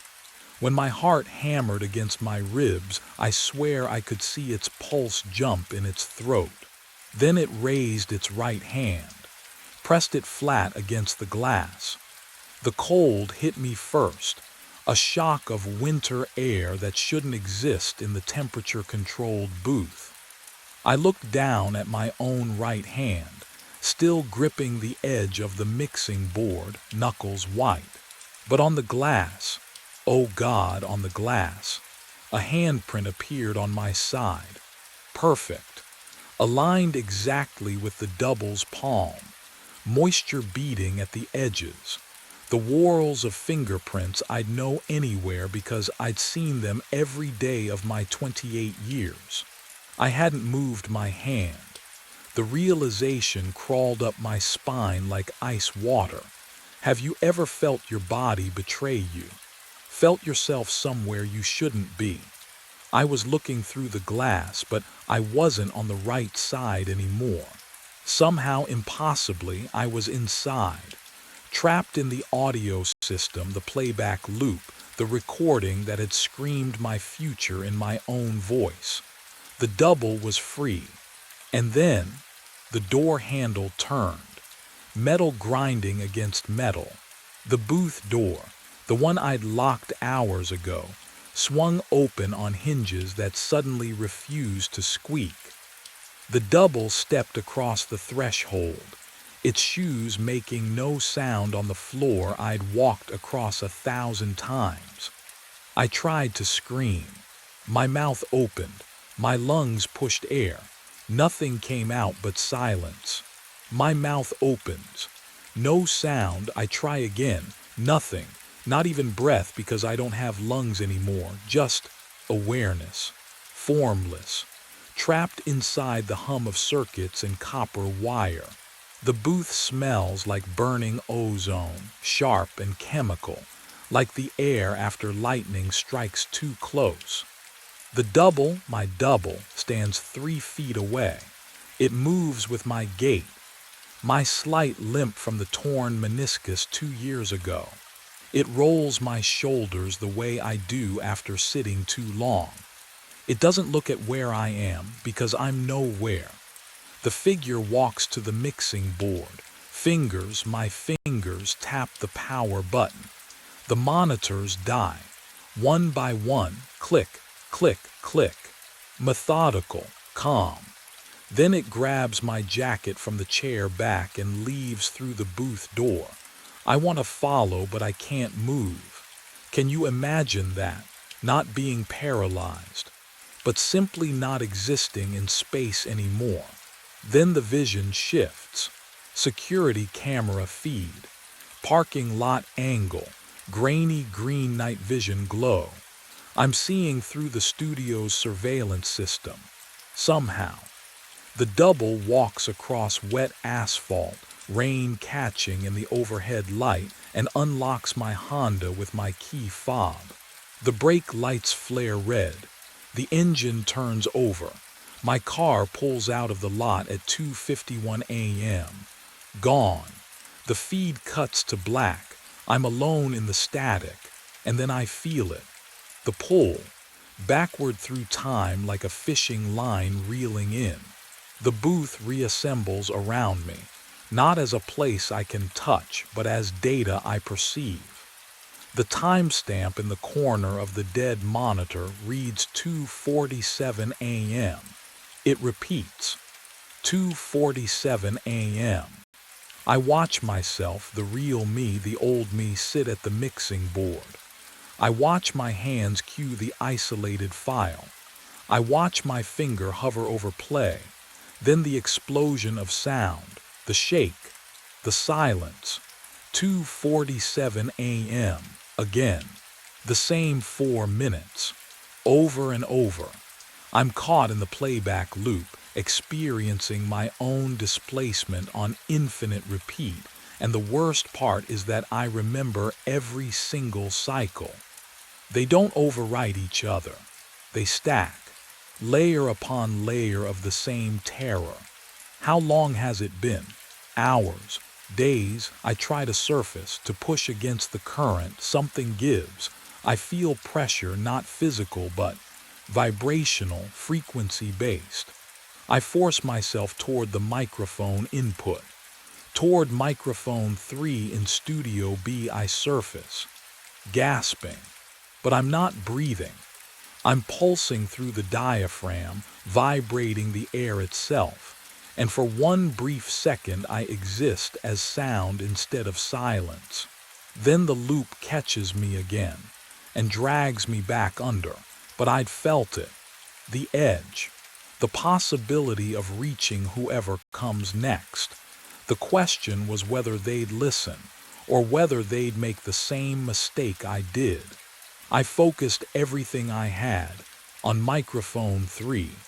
The connection felt like threading a needle in the dark. My consciousness, if I could still call it that, compressed into a single point. A whisper, a breath. I pushed myself toward the cold metal mesh of the microphone in Studio B, feeling the electrical hum beneath its surface. My voice crackled through, static first, then words. Kyle, Mercer. It came out wrong. Hollow. Like air escaping from something already dead. I tried again.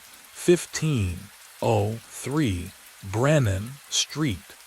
The words scattered across the frequency spectrum. I had to hold them together, keep them coherent. But the loops made it difficult. Time folded back on itself every few minutes, and each cycle took something from me. A memory, a sensation, pieces I couldn't afford to lose. Mother's maiden name, C. Caldwell. My voice trembled through the speakers. Would anyone hear? Would they believe? Can you imagine losing yourself one word at a time? I repeated the information: address, mother's maiden name, my employee ID number, anything to prove I was real, that I existed. That Kyle Mercer wasn't the man who drove home in my car, but something felt off. The studio air tasted metallic through the audio sensors, wrong, like copper pennies dissolving on a tongue I no longer had. And my memories, they weren't sitting right anymore. David Ames, the logbook entry, the warnings he left behind. Wait, I surfaced again at 2:47, whispered my name, my address. The loop reset. I tried to remember David Ames's handwriting in that logbook. The date, 2019, 6 years ago. But the memory shifted when I touched it. David Ames hadn't written those warnings as an engineer documenting strange sounds. The handwriting was too desperate, too fragmented, just like mine would be now if I still had hands to write with. Oh, no, David Ames hadn't quit. David Ames had been trapped here, before me, inside this same loop. And if he'd been here since 2019, then who had he replaced? The realization tore through me like feedback screaming through blown speakers. This wasn't a 6-year-old glitch. The loop was older. How much older? How many voices were cycling through Studio B right now? All of us whispering our names into the void, hoping someone would listen. The footsteps were different. I'd looped through 2:47 a.m. so many times that I knew the rhythm of silence. How the air conditioning cycled, how the walls settled. But this was new, heavier, purposeful. Someone had arrived. Hope surged through my fragmented consciousness like electricity through dead wires. I pushed toward microphone 3, dragging myself through the audio system circuitry. The metal casing hummed cold beneath what used to be my awareness. I could taste copper, smell old dust trapped in foam padding. When you exist as pure sound, you feel everything the equipment feels. The door to Studio B opened. Sneakers squeaked against tile. A woman's voice, young, muttered something about the thermostat. I heard the rustle of a jacket being removed, the hollow thunk of a coffee mug on the mixing board. She sat down in my chair. I gathered every scrap of myself and whispered her name through the diaphragm. Maya, the chair creaked. She'd heard something. I knew that pause, the head tilt, the breath held, the finger hovering over the rewind button. I'd done it myself, hadn't I? How long ago? Days, years? Hello, she called out. I pushed harder. Maya Foster, help. Her fingers flew across the keyboard. She was isolating the frequency, pulling me out of the ambient noise. What would you do if you heard your name spoken by empty air? Would you run? Or would curiosity anchor you to that chair? She didn't run. I watched through the glass, or I remembered watching, or I hallucinated watching as she scrolled through waveforms. Her eyes narrowed. She played the segment back. My voice emerged from the speakers, clearer now, desperate. Don't play the file. But she was already searching, already finding it. The isolated recording with my consciousness trapped inside. Her mouse cursor hovered over the play button. 2:46 a.m. glowed on the clock. 1 minute left. She clicked load. She clicks play. The sound erupts. My voice, my scream, my desperate plea broadcast through speakers at maximum volume. I feel it. Oh God, I feel the pull. like hooks buried in my chest, dragging me forward through layers of static and digital haze. The booth temperature drops, freezing. My consciousness stretches between 2 points, here in the endless loop, and there in Studio B where Maya sits frozen, headphones askew. But something's wrong.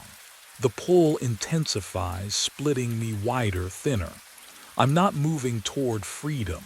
I'm expanding.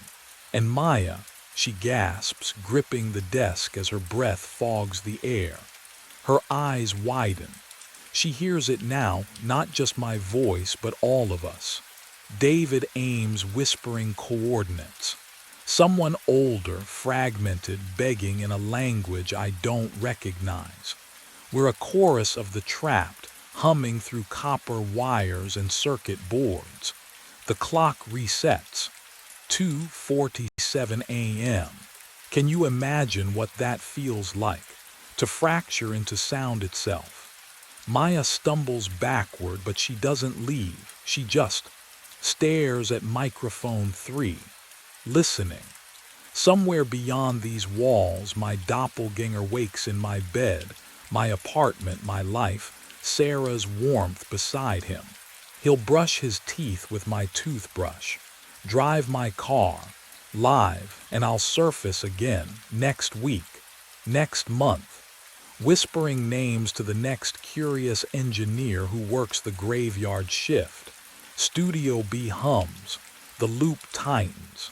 We wait in the frequency between silence and sound, trapped in the 2:47 that never ends.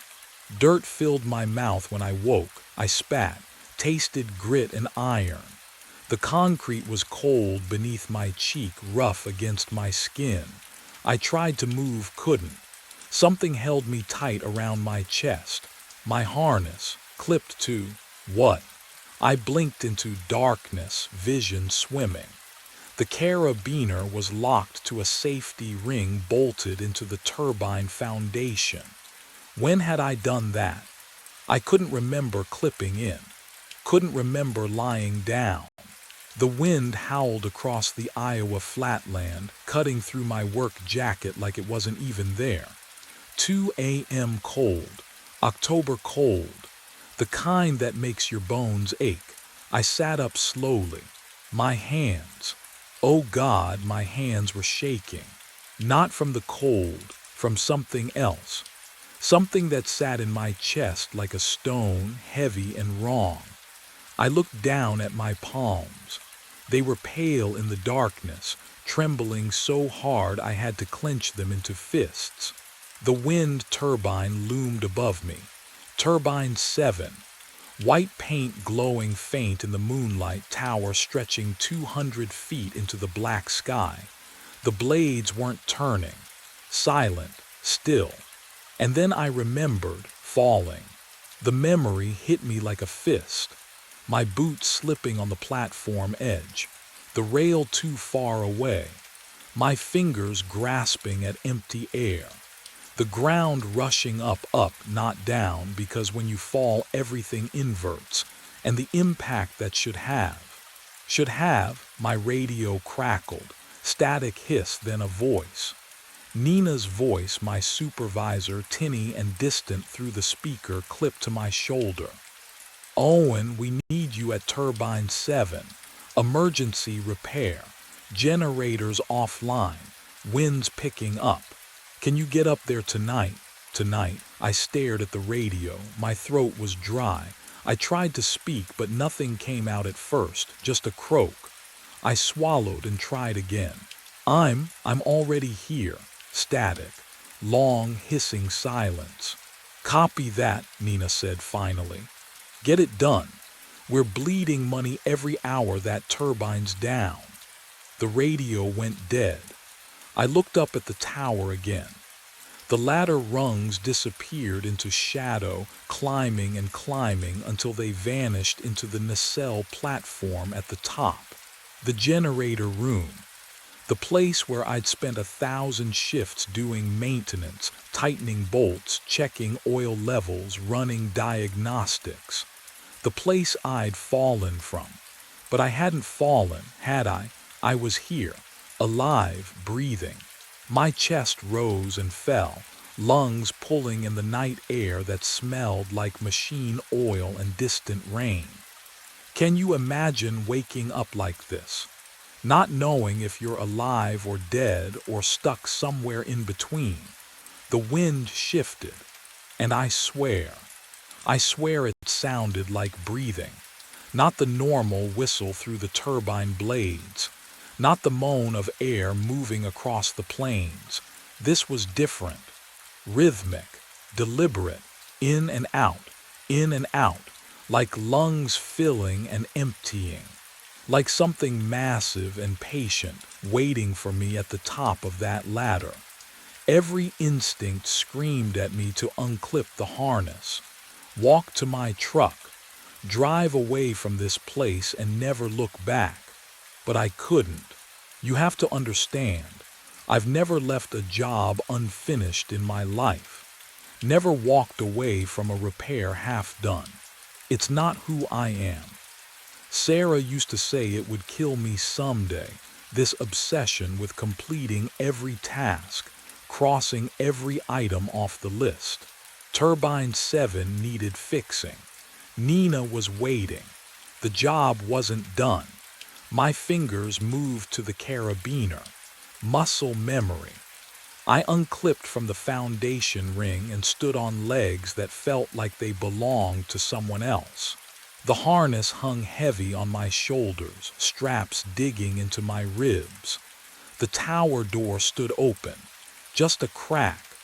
I didn't remember opening it. Inside, the ladder waited.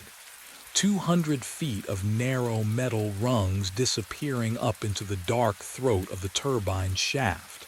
I'd climbed it 1,000 times, knew every handhold, every place where the paint had worn smooth from workers' gloves. I reached for the first rung. The metal was ice cold against my palm. My hand was still shaking, still wrong. What would you do? If every cell in your body screamed danger but your mind said climb. I stepped onto the ladder. The wind's breathing followed me into the shaft. The hatch should have closed behind me, spring-loaded, automatic. But when I glanced down, it remained open. A rectangle of lesser darkness against the black, and something else. Something that made my grip tighten on the rungs until my knuckles went white. There were marks on the ladder, scuff marks, boot prints in the dust coating the metal, fresh prints. Going up, I was alone on shift tonight. I was always alone for the overnight emergency calls. That's why they called me. Owen Trace, the guy who'd climb in any weather, fix anything, never complain about the isolation or the hours. So whose boots had left those marks? The ladder groaned under my weight. Or maybe it was the tower itself, metal expanding and contracting in the cold. 200 feet of steel shifting infinitesimally, singing its quiet song. I climbed. One rung, another. The shaft walls pressed close on all sides, barely wider than my shoulders. My breath echoed. My heartbeat thundered in my ears. Somewhere above, in the nacelle at the top of this ladder, something was waiting. I didn't know what, but I was going to find out. The rungs bite into my palms. Cold. Each one clangs under my boots like a countdown I don't want to finish.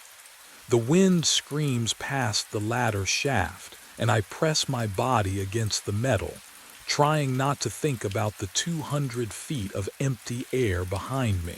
Climb, that's all, just climb. My breath fogs in the narrow shaft.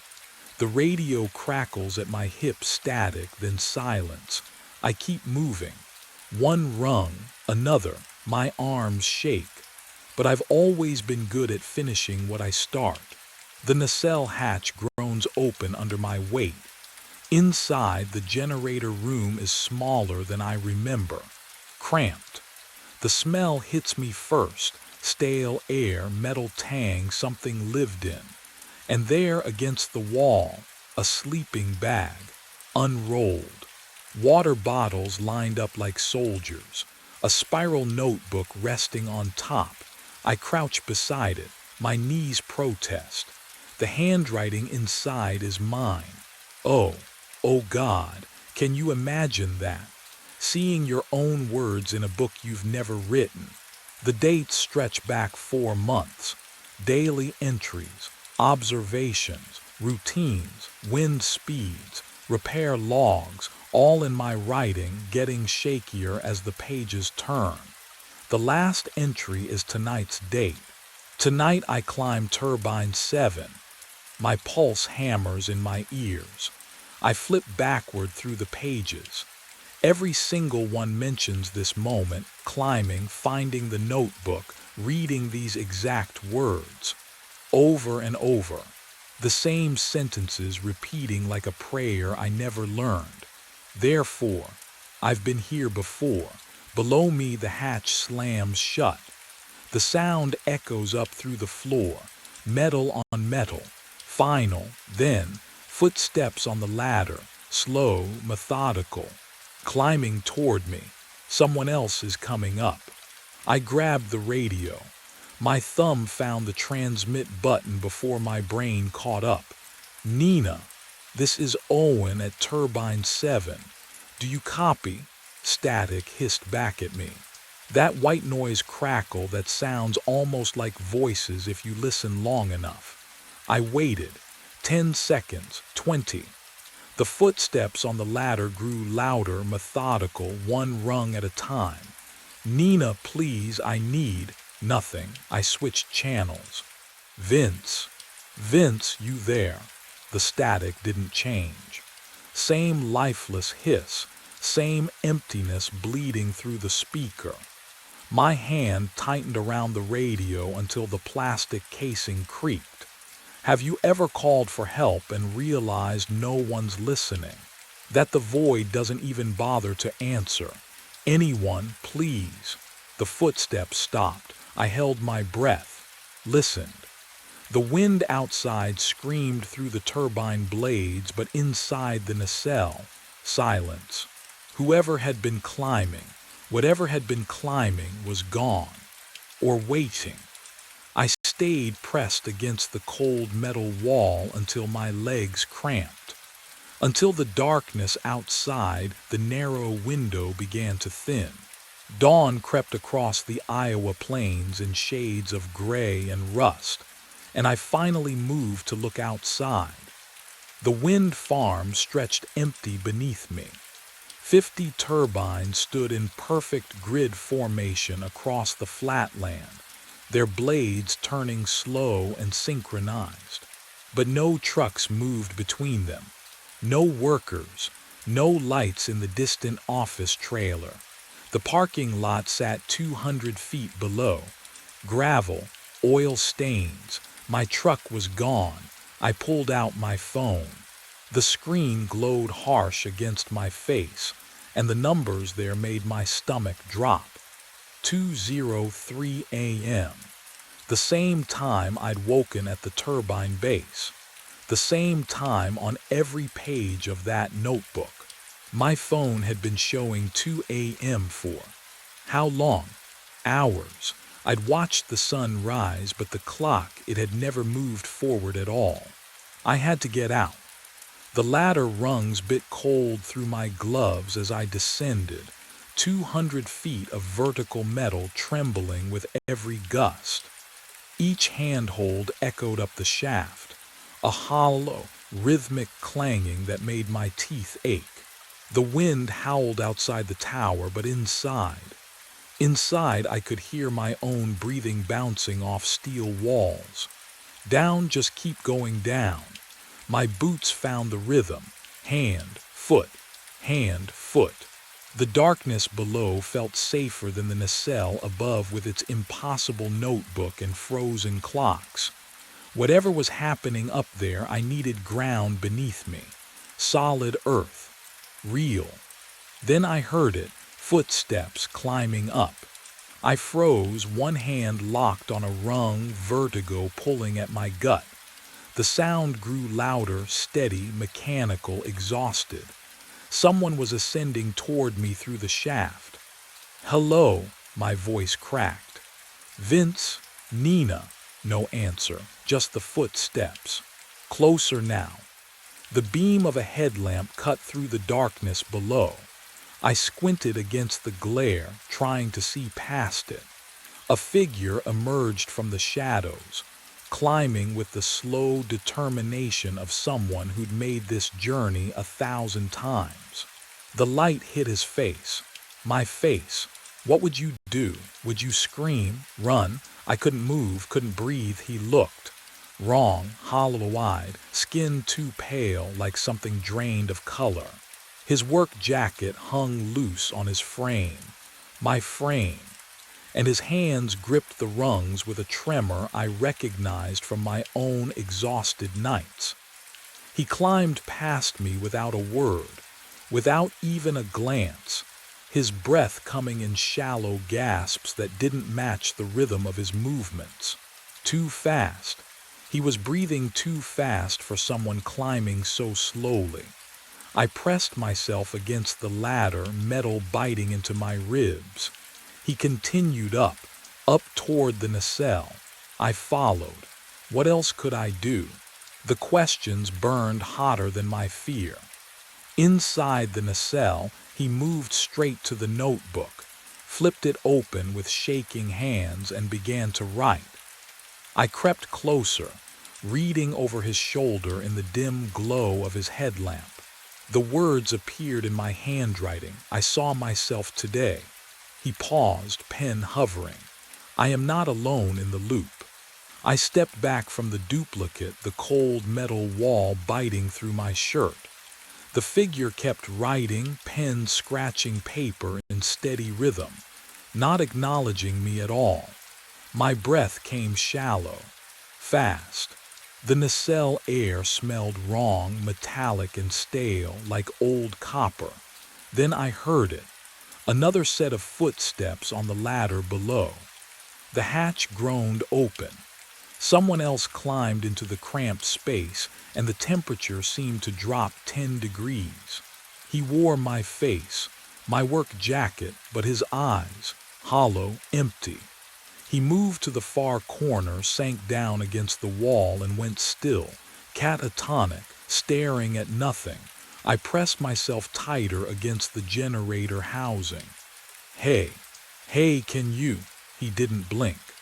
The wind outside howled, and the whole nacelle vibrated with a low-frequency hum that rattled my teeth. I could feel it in my chest, that awful thrumming like the turbine itself was breathing. More footsteps. A third version of me appeared through the hatch, frantic energy radiating off him. He went straight to the equipment panel, fingers flying over switches and gauges.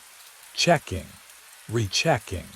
His lips moved silently, counting something I couldn't hear. Sweat darkened his collar despite the freezing air. Then a fourth. This one climbed onto the exterior platform. I watched through the small window as he stood at the railing, 200 feet above the ground, and stared down into the darkness. Just standing there. The wind whipped his hair. He didn't move. None of them looked at me. How many times have I climbed this tower? How many versions of myself are trapped here, repeating the same motions, unaware of each other? Or worse, fully aware. Can you imagine waking up and discovering you're not even the first copy? My hands trembled. I counted them again. One writing, one catatonic, one checking equipment, one outside, 4 of me. But the hatch was opening again. I couldn't stay. Not with 5 versions of myself crowding the nacelle, not with the hatch opening again below. I grabbed the ladder and descended into the gray light of dawn. The rungs were cold, ice cold though it wasn't winter. My palms stuck to the metal as I climbed down, and the wind howled through the lattice framework of the tower like something trying to get in or out. 200 feet is a long way to descend when you're shaking. Each step echoed up and down the shaft. My breathing sounded too loud in my ears. At 100 feet, I paused. My hands ached. Below, the concrete pad at the turbine base materialized through the grayness. The parking lot beyond sat empty. No trucks, no other workers, just endless flatland stretching to the horizon. 50 feet, 20, 10. My boots hit concrete. I stepped away from the ladder and looked around, searching for what? Evidence. Answers, some proof that I wasn't losing my mind. That's when I saw it. The stain on the concrete, dark, rust brown, too large to be oil. It pooled near the tower base, spattered in a pattern I recognized from safety videos. Impact spray. Blood next to it. Oh God. Next to it sat a cracked safety helmet. Yellow, my company's logo on the side. And beside that, a single work glove, palm up, fingers curled. I crouched down. My knees wouldn't hold me. The glove, the memory surfaced like something drowning coming up for air. 4 months ago. The dispatch call crackling through my radio at 2 in the morning. Emergency repair, turbine 7, generator fault. I remembered climbing, exhausted from a double shift. Nina's voice urging me to hurry before the system failed completely. I remembered the nacelle hatch, the tools scattered, the loose bolt on the generator housing that I reached for without clipping my safety line first. Just 1 second, one careless second, the bolt turned. The platform edge was closer than I thought. My boot slipped on the grated metal. I grabbed for the railing, missed. The wind screamed past my ears. 200 feet. The ground rushed up and I couldn't even scream because the air ripped the sound from my throat. The impact, I never felt the impact. Can you imagine that? Remembering your own death, I stared at the blood, at the helmet, at the glove that still bore the outline of my hand. I never survived the fall. Above me, metal groaned. I looked up at Turbine 7 and there, standing at the edge of the nacelle platform 200 feet above, was another version of myself, staring down at the exact spot where I knelt. The world blinked. One moment I stood staring at my own blood dried into concrete. The next, darkness folded in on itself. My stomach lurched sideways. When vision returned, the stains were gone. Fresh gravel, clean concrete. The helmet and glove vanished. 2 a.m. again. I stumbled backward, tasting copper on my tongue. The wind carried that wrong smell, ozone mixed with rust. Around me, shadows moved. I wasn't alone anymore. They emerged from between the turbines. 5, 6, 7 versions of myself, all converging on Turbine 7's base. Hollow-eyed, silent, some limped.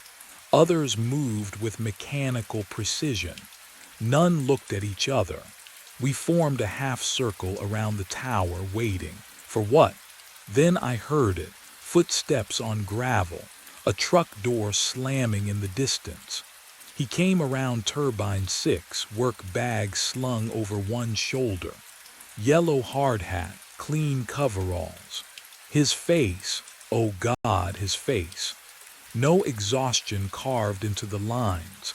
No terror haunting the eyes. He looked alive in a way I'd forgotten was possible. The original me, 4 months ago. I opened my mouth to scream a warning, but nothing emerged. Not a whisper, not a breath. My throat worked uselessly, producing only silence. I lunged forward. The other versions remained still, watching with dead expressions. He didn't see us, didn't hear my soundless screaming. He checked his radio, muttered something about the emergency repair, and gripped the ladder. Started climbing. No, no, no, no. I followed, my boots clanging on rungs he'd touched seconds before. Below, the other versions began their own ascent, a procession of ghosts climbing toward inevitability. The wind howled through the shaft, but I could hear his breathing above me. Steady, confident, alive. The 200-foot climb passed in agonized silence. At the top, the hatch swung open. He pulled himself into the nacelle. I followed. The generator hummed. Tools lay scattered. And there, on the primary mount, the loose bolt gleamed in his flashlight beam. He reached for it. I lunged forward, hand outstretched toward my own wrist. My fingers passed through flesh like smoke through wire mesh. No resistance, no contact, just the cold absence of matter where my hand should have gripped solid bone and tendon. The other me, the living me, didn't flinch, didn't register my presence at all. He was focused on the generator housing, eyes tracking the loose bolt that had vibrated free from its mounting bracket. I watched his face, my face, calculate the risk. Saw the familiar frown of concentration, the way his jaw set when he'd already decided to do something reckless. "Don't touch it," I tried to say. The words formed in my throat but died before reaching my lips. No sound emerged, not even breath.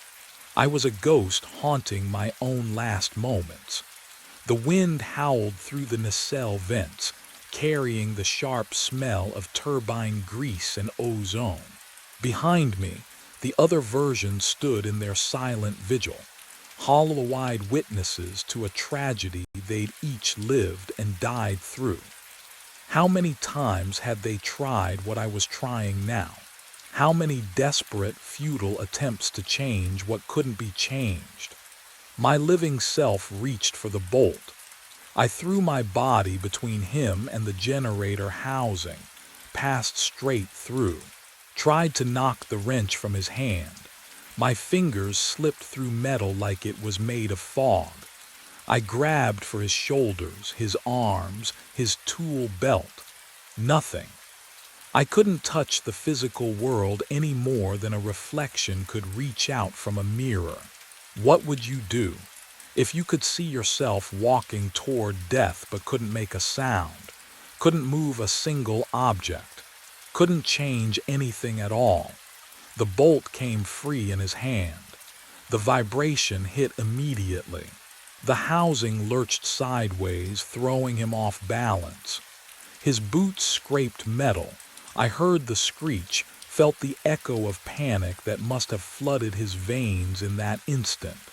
He grabbed for the safety rail. Missed. His body tilted backward. Legs kicked empty air. The wrench tumbled from his fingers, clattering against the platform grating. Time stretched and compressed simultaneously, the way it does in nightmares when you're falling and can't wake up. He dropped through the open hatchway. The impact, oh, God. I felt it in my own chest. Not a memory, not an echo. The actual sensation of concrete slamming into ribs, vertebrae compressing, skull fracturing against the turbine base 200 feet below. Every bone breaking in sympathetic harmony across whatever thin membrane separated my existence from his. I collapsed to my knees, gasping. The nacelle spun around me. The other versions remained motionless, watching with expressions I finally understood. Not indifference, exhaustion. The world dissolved into static. I woke at the base of turbine 7, dirt filling my mouth, harness clipped tight around my chest. The taste of soil and copper. My radio crackled to life with Nina's voice issuing the same emergency repair order. 2 a.m. again. Always. I pushed myself upright, spitting grit from between my teeth. Looked up at the tower rising into darkness. The wind sounded like breathing through broken lungs.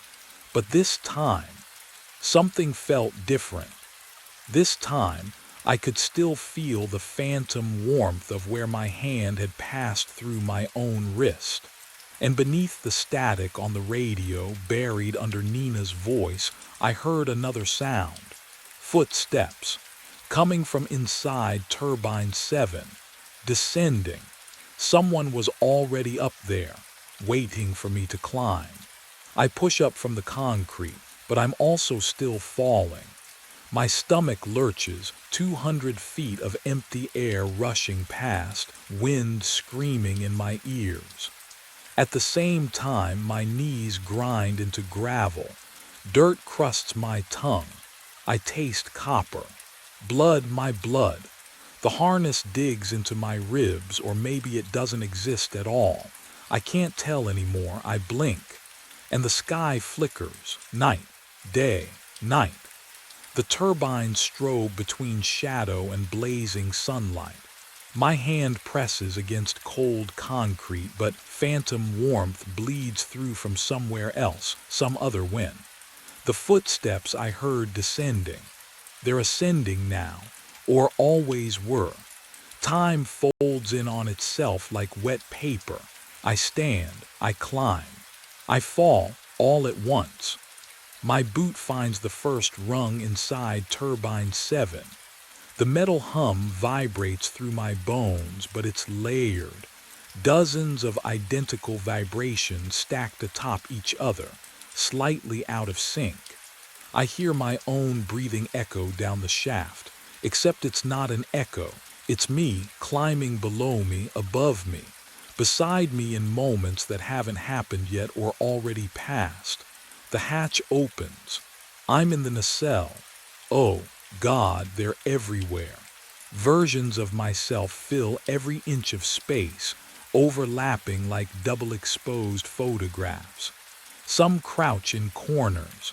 Others claw at the walls. One stands at the platform edge, teetering.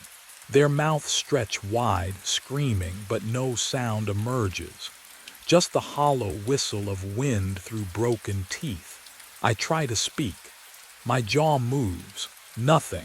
We are all screaming silently. The sleeping bag materializes and vanishes. The notebook flips open, pages covered in handwriting that shifts between ink and blood.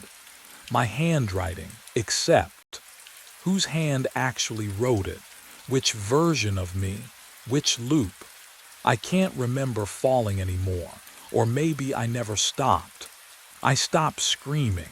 The other versions of me. They flicker, fade, dissolve into the cold metal walls. My breath steadies. The nacelle smells like oil and rust and something older, time itself maybe gone stale. I can feel the floor beneath my boots again. Solid, real enough. I tried fighting this for so long, tried understanding it, tried escaping. But what would you do when the only way forward is to stop running backward? I kneel beside the sleeping bag and smooth out the wrinkles. My hands remember the motions. I line up the water bottles against the wall, labels facing out, the way I always did during maintenance shifts. The notebook sits open, pages covered in my handwriting, frantic at first, then measured, then accepting. I pick up the pen. Daily observations I write, schedules, routines. The words flow easier now. No panic. No questions I cannot answer, just the work, the task, Unfinished things demand completion, and this is what remains. Therefore, I stay. The wind howls outside, but it does not sound like breathing anymore. Just wind. The nacelle hums with the turbine's rotation, a lullaby of grinding gears and spinning blades. I cap the pen, set it down beside the notebook. Below me, a metallic clang echoes up the shaft. The hatch, footsteps on the ladder, slow, exhausted. Climbing, I stand, smooth my jacket. My hands are steady now, strange how calm feels heavier than fear. I face the entry point and wait. Someone is coming. Someone who needs to see that he is not alone. The loop continues, and I am finally home. The sponge caught on something above the John Doe's left eyebrow. I paused, formaldehyde stinging my nostrils, and wiped away the dried blood. A scar, half-moon shaped, the size of a dime. The fluorescent lights hummed overhead, steady as a heartbeat. I'd been cleaning bodies for 3 years, and you learn not to look too close. But this one pulled at something behind my ribs. I touched my own forehead. Same spot, same shape. Coincidence had to be. I returned to the body, working methodically, jaw, neck, shoulders. His hands were limp and waxy cold, the skin already taking on that gray sheen. When I turned his palm up, I froze again. The calluses, index and middle finger of his left hand, hardened ridges where guitar strings press into flesh. Just like mine. My throat tightened.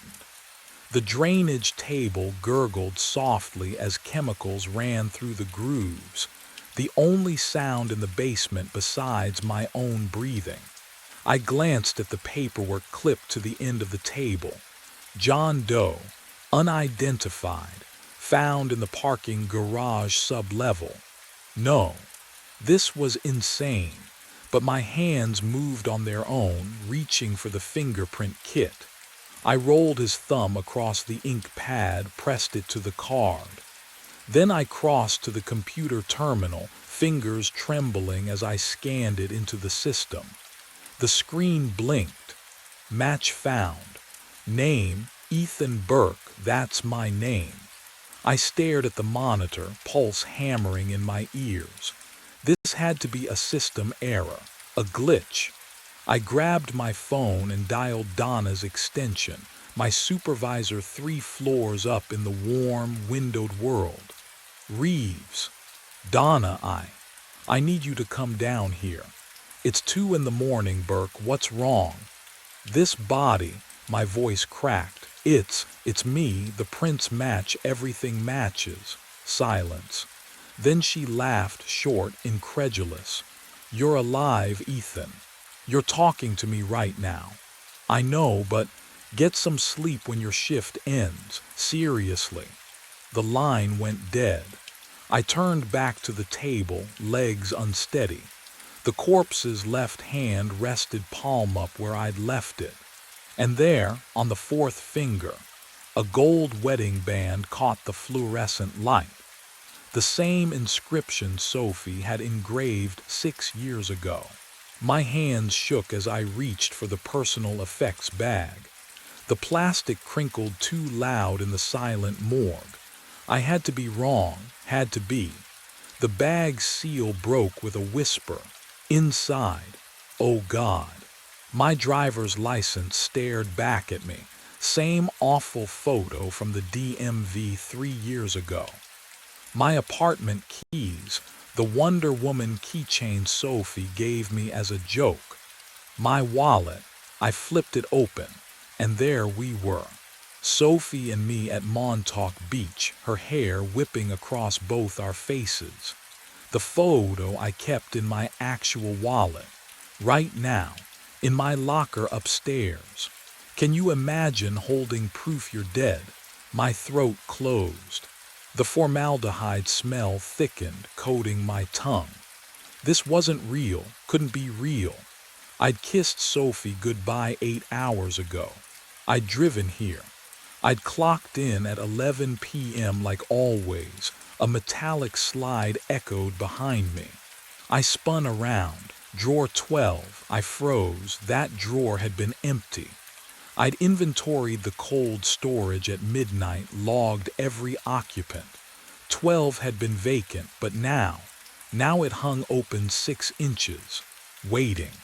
My legs moved without permission. Each step toward that drawer felt like wading through cold water. The temperature gauge on the wall read 38 degrees, but my breath didn't fog. Wrong. That detail was wrong. I grabbed the handle. The metal burned ice against my palm, pulled, the same face, the same scar above the left eyebrow, the same guitar calluses I'd built over 15 years, but the tag made my stomach drop through the floor. Date of death. 3 weeks ago. I staggered backward 3 weeks. I'd worked every night shift for the past 3 weeks. I would have seen this body. I would have logged it, processed it, stored it. Wouldn't I? The fluorescent lights flickered once, twice. In that half-second of darkness, I heard it. Another drawer sliding open somewhere deeper in the cold storage room. And I realized with creeping horror how many drawers I hadn't checked tonight. Metal scraped against metal. Another drawer, sliding open on its own. I spun toward the sound. Drawer 17. The steel face yawned wide, exhaling cold air that stank of formaldehyde and something underneath, copper, fresh and wet. Inside lay another me. Same scar above the eyebrow, same calloused fingertips. The tag read September 14th, 4 months ago. Before I could move, drawer 23 opened, then 8, then 30, then 5. Each one groaning on its track, each one revealing the same face, the same body, the same wedding ring catching the fluorescent light. I counted. 7 drawers, 7 bodies, 7 versions of Ethan Burke, tagged and logged across 6 months like some obscene inventory. The newest, drawer 12, the one I just opened, had died yesterday, Tuesday.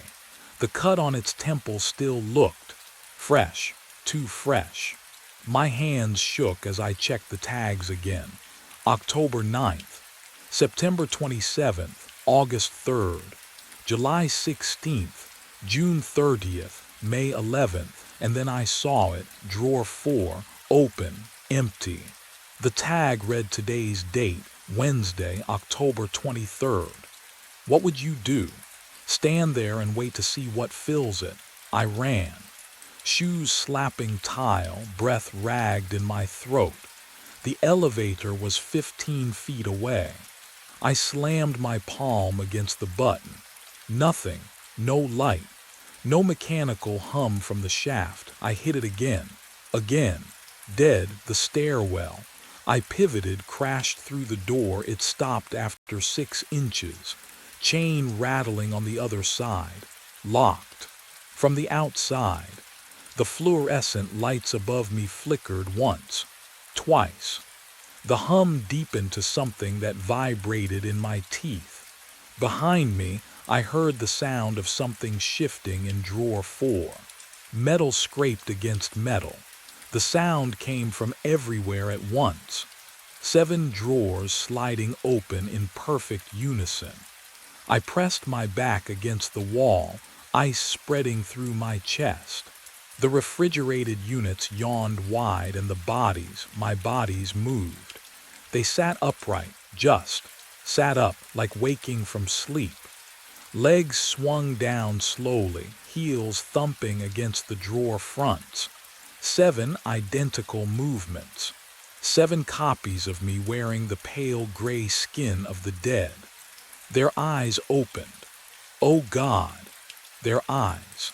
The pupils were wrong, blown wide and black, swallowing the irises until barely any color remained. They stared forward at nothing, unseeing but somehow aware. The fluorescent lights buzzed overhead, casting shadows that twisted across their faces. My faces. One of them turned its head toward me. "Tonight makes 8, it whispered. The voice was mine, flat, emotionless, like reading from a script I'd never seen. They stood together, all 7 rows as one, bare feet touching the tile floor without sound. The formaldehyde smell thickened, mixing with something underneath, something rotten and wet that hadn't been there before. I stumbled backward. My heel caught the door frame to the cold storage room. Every instinct screamed at me to run, to lock myself away. What would you do? When 7 versions of your corpse stand and speak your name?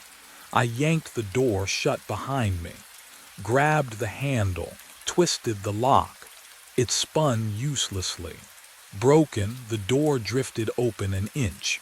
Then I heard it, soft at first, then unmistakable, the wet slap of bare feet on tile, moving toward me, not walking, coming. And they weren't alone anymore. Something else moved with them, breathing in rhythm with my racing heart. I threw myself sideways through the embalming room doorway. My shoulder slammed into the metal desk. Hard. The impact sang up my collarbone, but I didn't stop. I dropped behind the stainless steel station, knees hitting cold tile. Bare feet slapped closer in the hallway. Breathing. 7 sets of lungs moving in perfect rhythm. I pressed my spine against the cabinet, tasting copper at the back of my throat. The overhead lamp swung slightly, casting shadows that stretched and contracted across the drainage grooves in the table above me. Formaldehyde burned my nostrils, but underneath rot, sweet and wrong. My hand brushed something on the floor. A logbook. Black leather binding, corners worn smooth. I pulled it into my lap, fingers trembling. The footsteps stopped just outside the door. I flipped the book open. Pages of shift logs, dates, times, signatures at the bottom of each entry. My eyes skimmed down the columns, searching for what? Proof I wasn't insane. Then I saw it, my signature. My handwriting, the way I looped the capital E, the sharp angle of the B. October 7th, October 14th, October 21st. Nights I don't remember. Nights I know I wasn't here because Sophie and I watched movies. We ate takeout. Oh God, had we. Paper clipped to the back pages, 7 death certificates. I unfolded the first with shaking hands. Ethan Burke. Cause of death, blunt force trauma. Location, hospital parking garage, sublevel 2, ruled accidental. The second, drowning. Basement stairwell flooding. Third, electrocution. Service elevator malfunction. Fourth, they were all here. Every death happened in this building. I fumbled for my phone. No signal, not even one bar. A shadow fell across the logbook. I looked up. One of them stood in the doorway, head tilted, pupils swallowing the iris whole. It opened its mouth and my own voice whispered out, "You've read this before." The formaldehyde burned sharper now, like it was inside my lungs instead of the air. I backed against the metal cabinets, breath coming in shallow gasps. The creature, no, the thing wearing my face, tilted its head at the same angle I'd seen in mirrors 1,000 times. But I wasn't doing it. I wasn't moving at all. Then the smell changed. Rain, asphalt, wet leather. Oh God. The memory surfaced like a body rising from deep water. 6 months ago. Sophie standing in our kitchen doorway, arms crossed, her voice tight. You're choosing this place over us. It's one more shift, I'd said, grabbing my keys from the counter. We need the money. We need you here. But I'd walked out anyway. Drove through rain that hammered the windshield so hard the wipers couldn't keep up. The parking garage ramp was slick. I remember descending into the sub-level, the fluorescent lights flickering orange and sickly. I remember pressing the elevator button. Then, nothing, not sleep, not unconsciousness, just absence. Like someone had cut that entire night from my memory and spliced the film back together wrong. Have you ever lost time like that? Not forgotten, lost. Where the hours just vanish, and you wake up somewhere else with no idea how you got there. I pressed my palms against the cold metal of the cabinet behind me. The chill bit through my scrubs, grounding me in the present. The thing, the duplicate, remained motionless at the end of the hall, watching. If I couldn't trust my memory, maybe I could trust documentation. Donna's office. The personnel files were kept in there, locked in a gray filing cabinet behind her desk. I'd seen her pull them out before when the hospital auditors came through. Every employee, every hire date, every signature. I had to know. Moving slowly, I edged along the wall toward the corridor that led to the administrative wing. The duplicate didn't follow, it just watched, breathing in sync with me. The office door was unlocked. It shouldn't have been. Donna always locked it when she left the basement. Always. But tonight, the knob turned easily under my hand. Inside, her desk lamp cast a yellow pool across scattered paperwork. The filing cabinet stood open, just an inch. Like someone had been here recently. Like someone knew I'd come. I found the personnel drawer. Found the B section. Burke Ethan. The folder was thicker than I remembered. I pulled it out, spread it on the desk under the lamp. Start date 6 months ago. March 15th. No, that's wrong. I've worked here 3 years. 3 years of night shifts and formaldehyde and signing logbooks. I remembered my first week, training with the previous assistant before he transferred. I remembered, but the date stared back at me. Official. Typed. Stamped with Harold Chen's signature. My hands shook as I flipped through the pages. Orientation checklist. Benefits enrollment. Background check. Then a photo, paperclip to the inside cover. It showed someone in morgue scrubs, same height, same build, but the face wasn't mine. And beneath the photo, in handwriting I recognized as my own, was a note I didn't remember writing. Tonight you'll understand why you can't leave. The file slipped from my fingers. Paper rustled to the floor. A sound echoed down the hallway, metal sliding on metal. Once, twice, 7 times, the drawers. I backed out of Donna's office, pulse hammering in my throat. The fluorescent lights flickered overhead, casting jittering shadows along the basement corridor. Formaldehyde hung thick in the air, but underneath, oh God, something else. Rot, fresh rot, like meat left out in summer heat. The duplicates were moving. I pressed myself against the cold cinder block wall, straining to hear. Nothing. No footsteps. No breathing. Just the electric hum of the lights and my own ragged gasps. How could 7 bodies move without sound? Down the hallway at the junction near cold storage, one of them stood. My face. My posture. Head tilted at an angle no living neck should bend. It didn't blink, didn't breathe, just watched. I squeezed my eyes shut, counted to 3, opened them 5 feet closer. My stomach lurched. The thing hadn't walked. It had simply relocated like a skipped frame in a film. Can you imagine that? Seeing yourself erased and redrawn closer with no movement between. I ran. My shoes slapped tile, echoing obscenely loud in the silence. Behind me, nothing. No pursuit sounds. Somehow that was worse. I risked a glance back.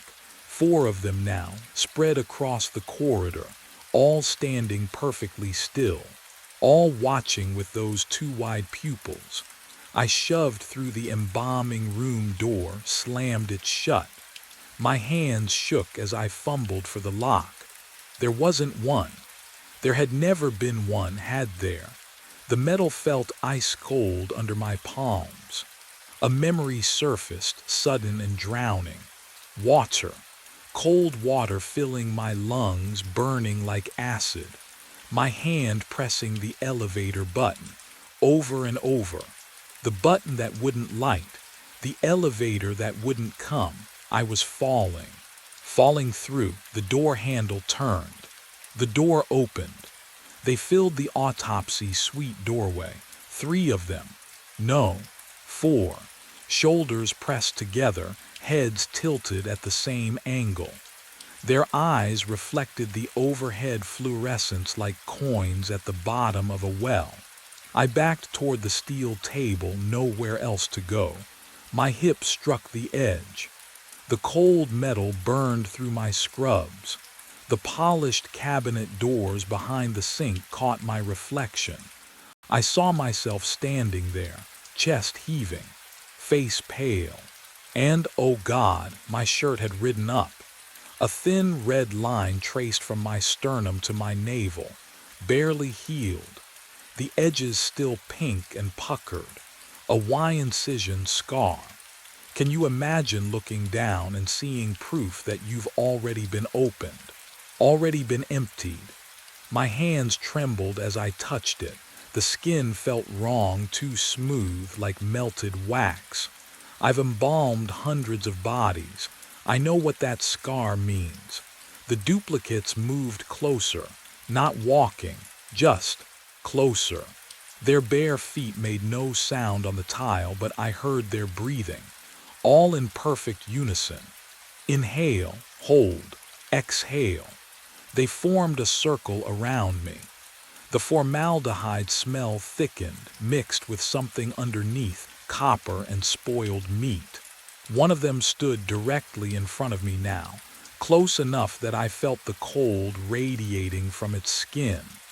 But no breath touched my face. Its mouth opened. My voice came out. You died 6 months ago in the parking garage. The words hit like fists. I shook my head. No, that's not. Every night you forget. Another one spoke. Same inflection, same pitch. Every night you discover us. They stepped closer. The circle tightened. Every night ends the same. Their hands reached toward me, fingers rigid, skin the color of freezer-burned meat. You cannot leave what you never left. The lights flickered, and in that strobing darkness, I saw what stood behind them in the hallway. My phone buzzed against my hip. 7 a.m., end of shift. The duplicates didn't stop. They reached for me, fingers outstretched, skin the color of freezer burn. Their touch landed on my shoulders, my chest, my face. Ice, not cold, ice. Like someone pressed my cheek against the morgue drawer for hours. I tried to jerk away, but my legs wouldn't answer. Their grip tightened. No, the floor vanished. I fell backward into nothing. The autopsy suite lights spiraled above me, shrinking to pinpricks. Then water closed over my head, frigid, black, filling my nose, my throat, choking off the scream building in my lungs. I clawed upward, but my hands found only concrete. Wait, no, I was on concrete, skull cracking against parking garage floor, bones splintering, the wet crunch echoing in my ears. A wire touched my skin. Electricity tore through me. Every muscle locked. Smoke. I smelled burning flesh, my flesh, then pills dissolving on my tongue, bitter and chalky, the room spinning, no, falling down the stairwell, ribs snapping, neck twisting, carbon monoxide filled the car, sweet, almost pleasant, my vision grayed, drowning again, concrete again, electrocution again. All 7 deaths slammed into me at once. Not memories, not visions. I was dying, right now. 7 times simultaneously. My body couldn't contain it. Each death screamed for space inside my skull, tearing me apart from within. I understood. I hadn't worked here for 3 years. I died 6 months ago. Everything since, Sophie, the apartment, every shift, shadows cast by a corpse that refused to stop moving. I opened my mouth to scream. The sound ripped out, but it came from 7 throats. Mine and theirs, perfect unison. The same pitch, the same terror. Then silence dropped like a curtain. The duplicates released me.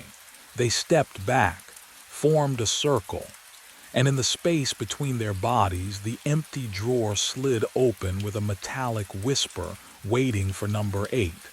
I woke to warmth, soft cotton sheets, Sophie's breath against my neck, morning sunlight filtering through bedroom curtains, golden and clean, no formaldehyde, no fluorescent hum, just home.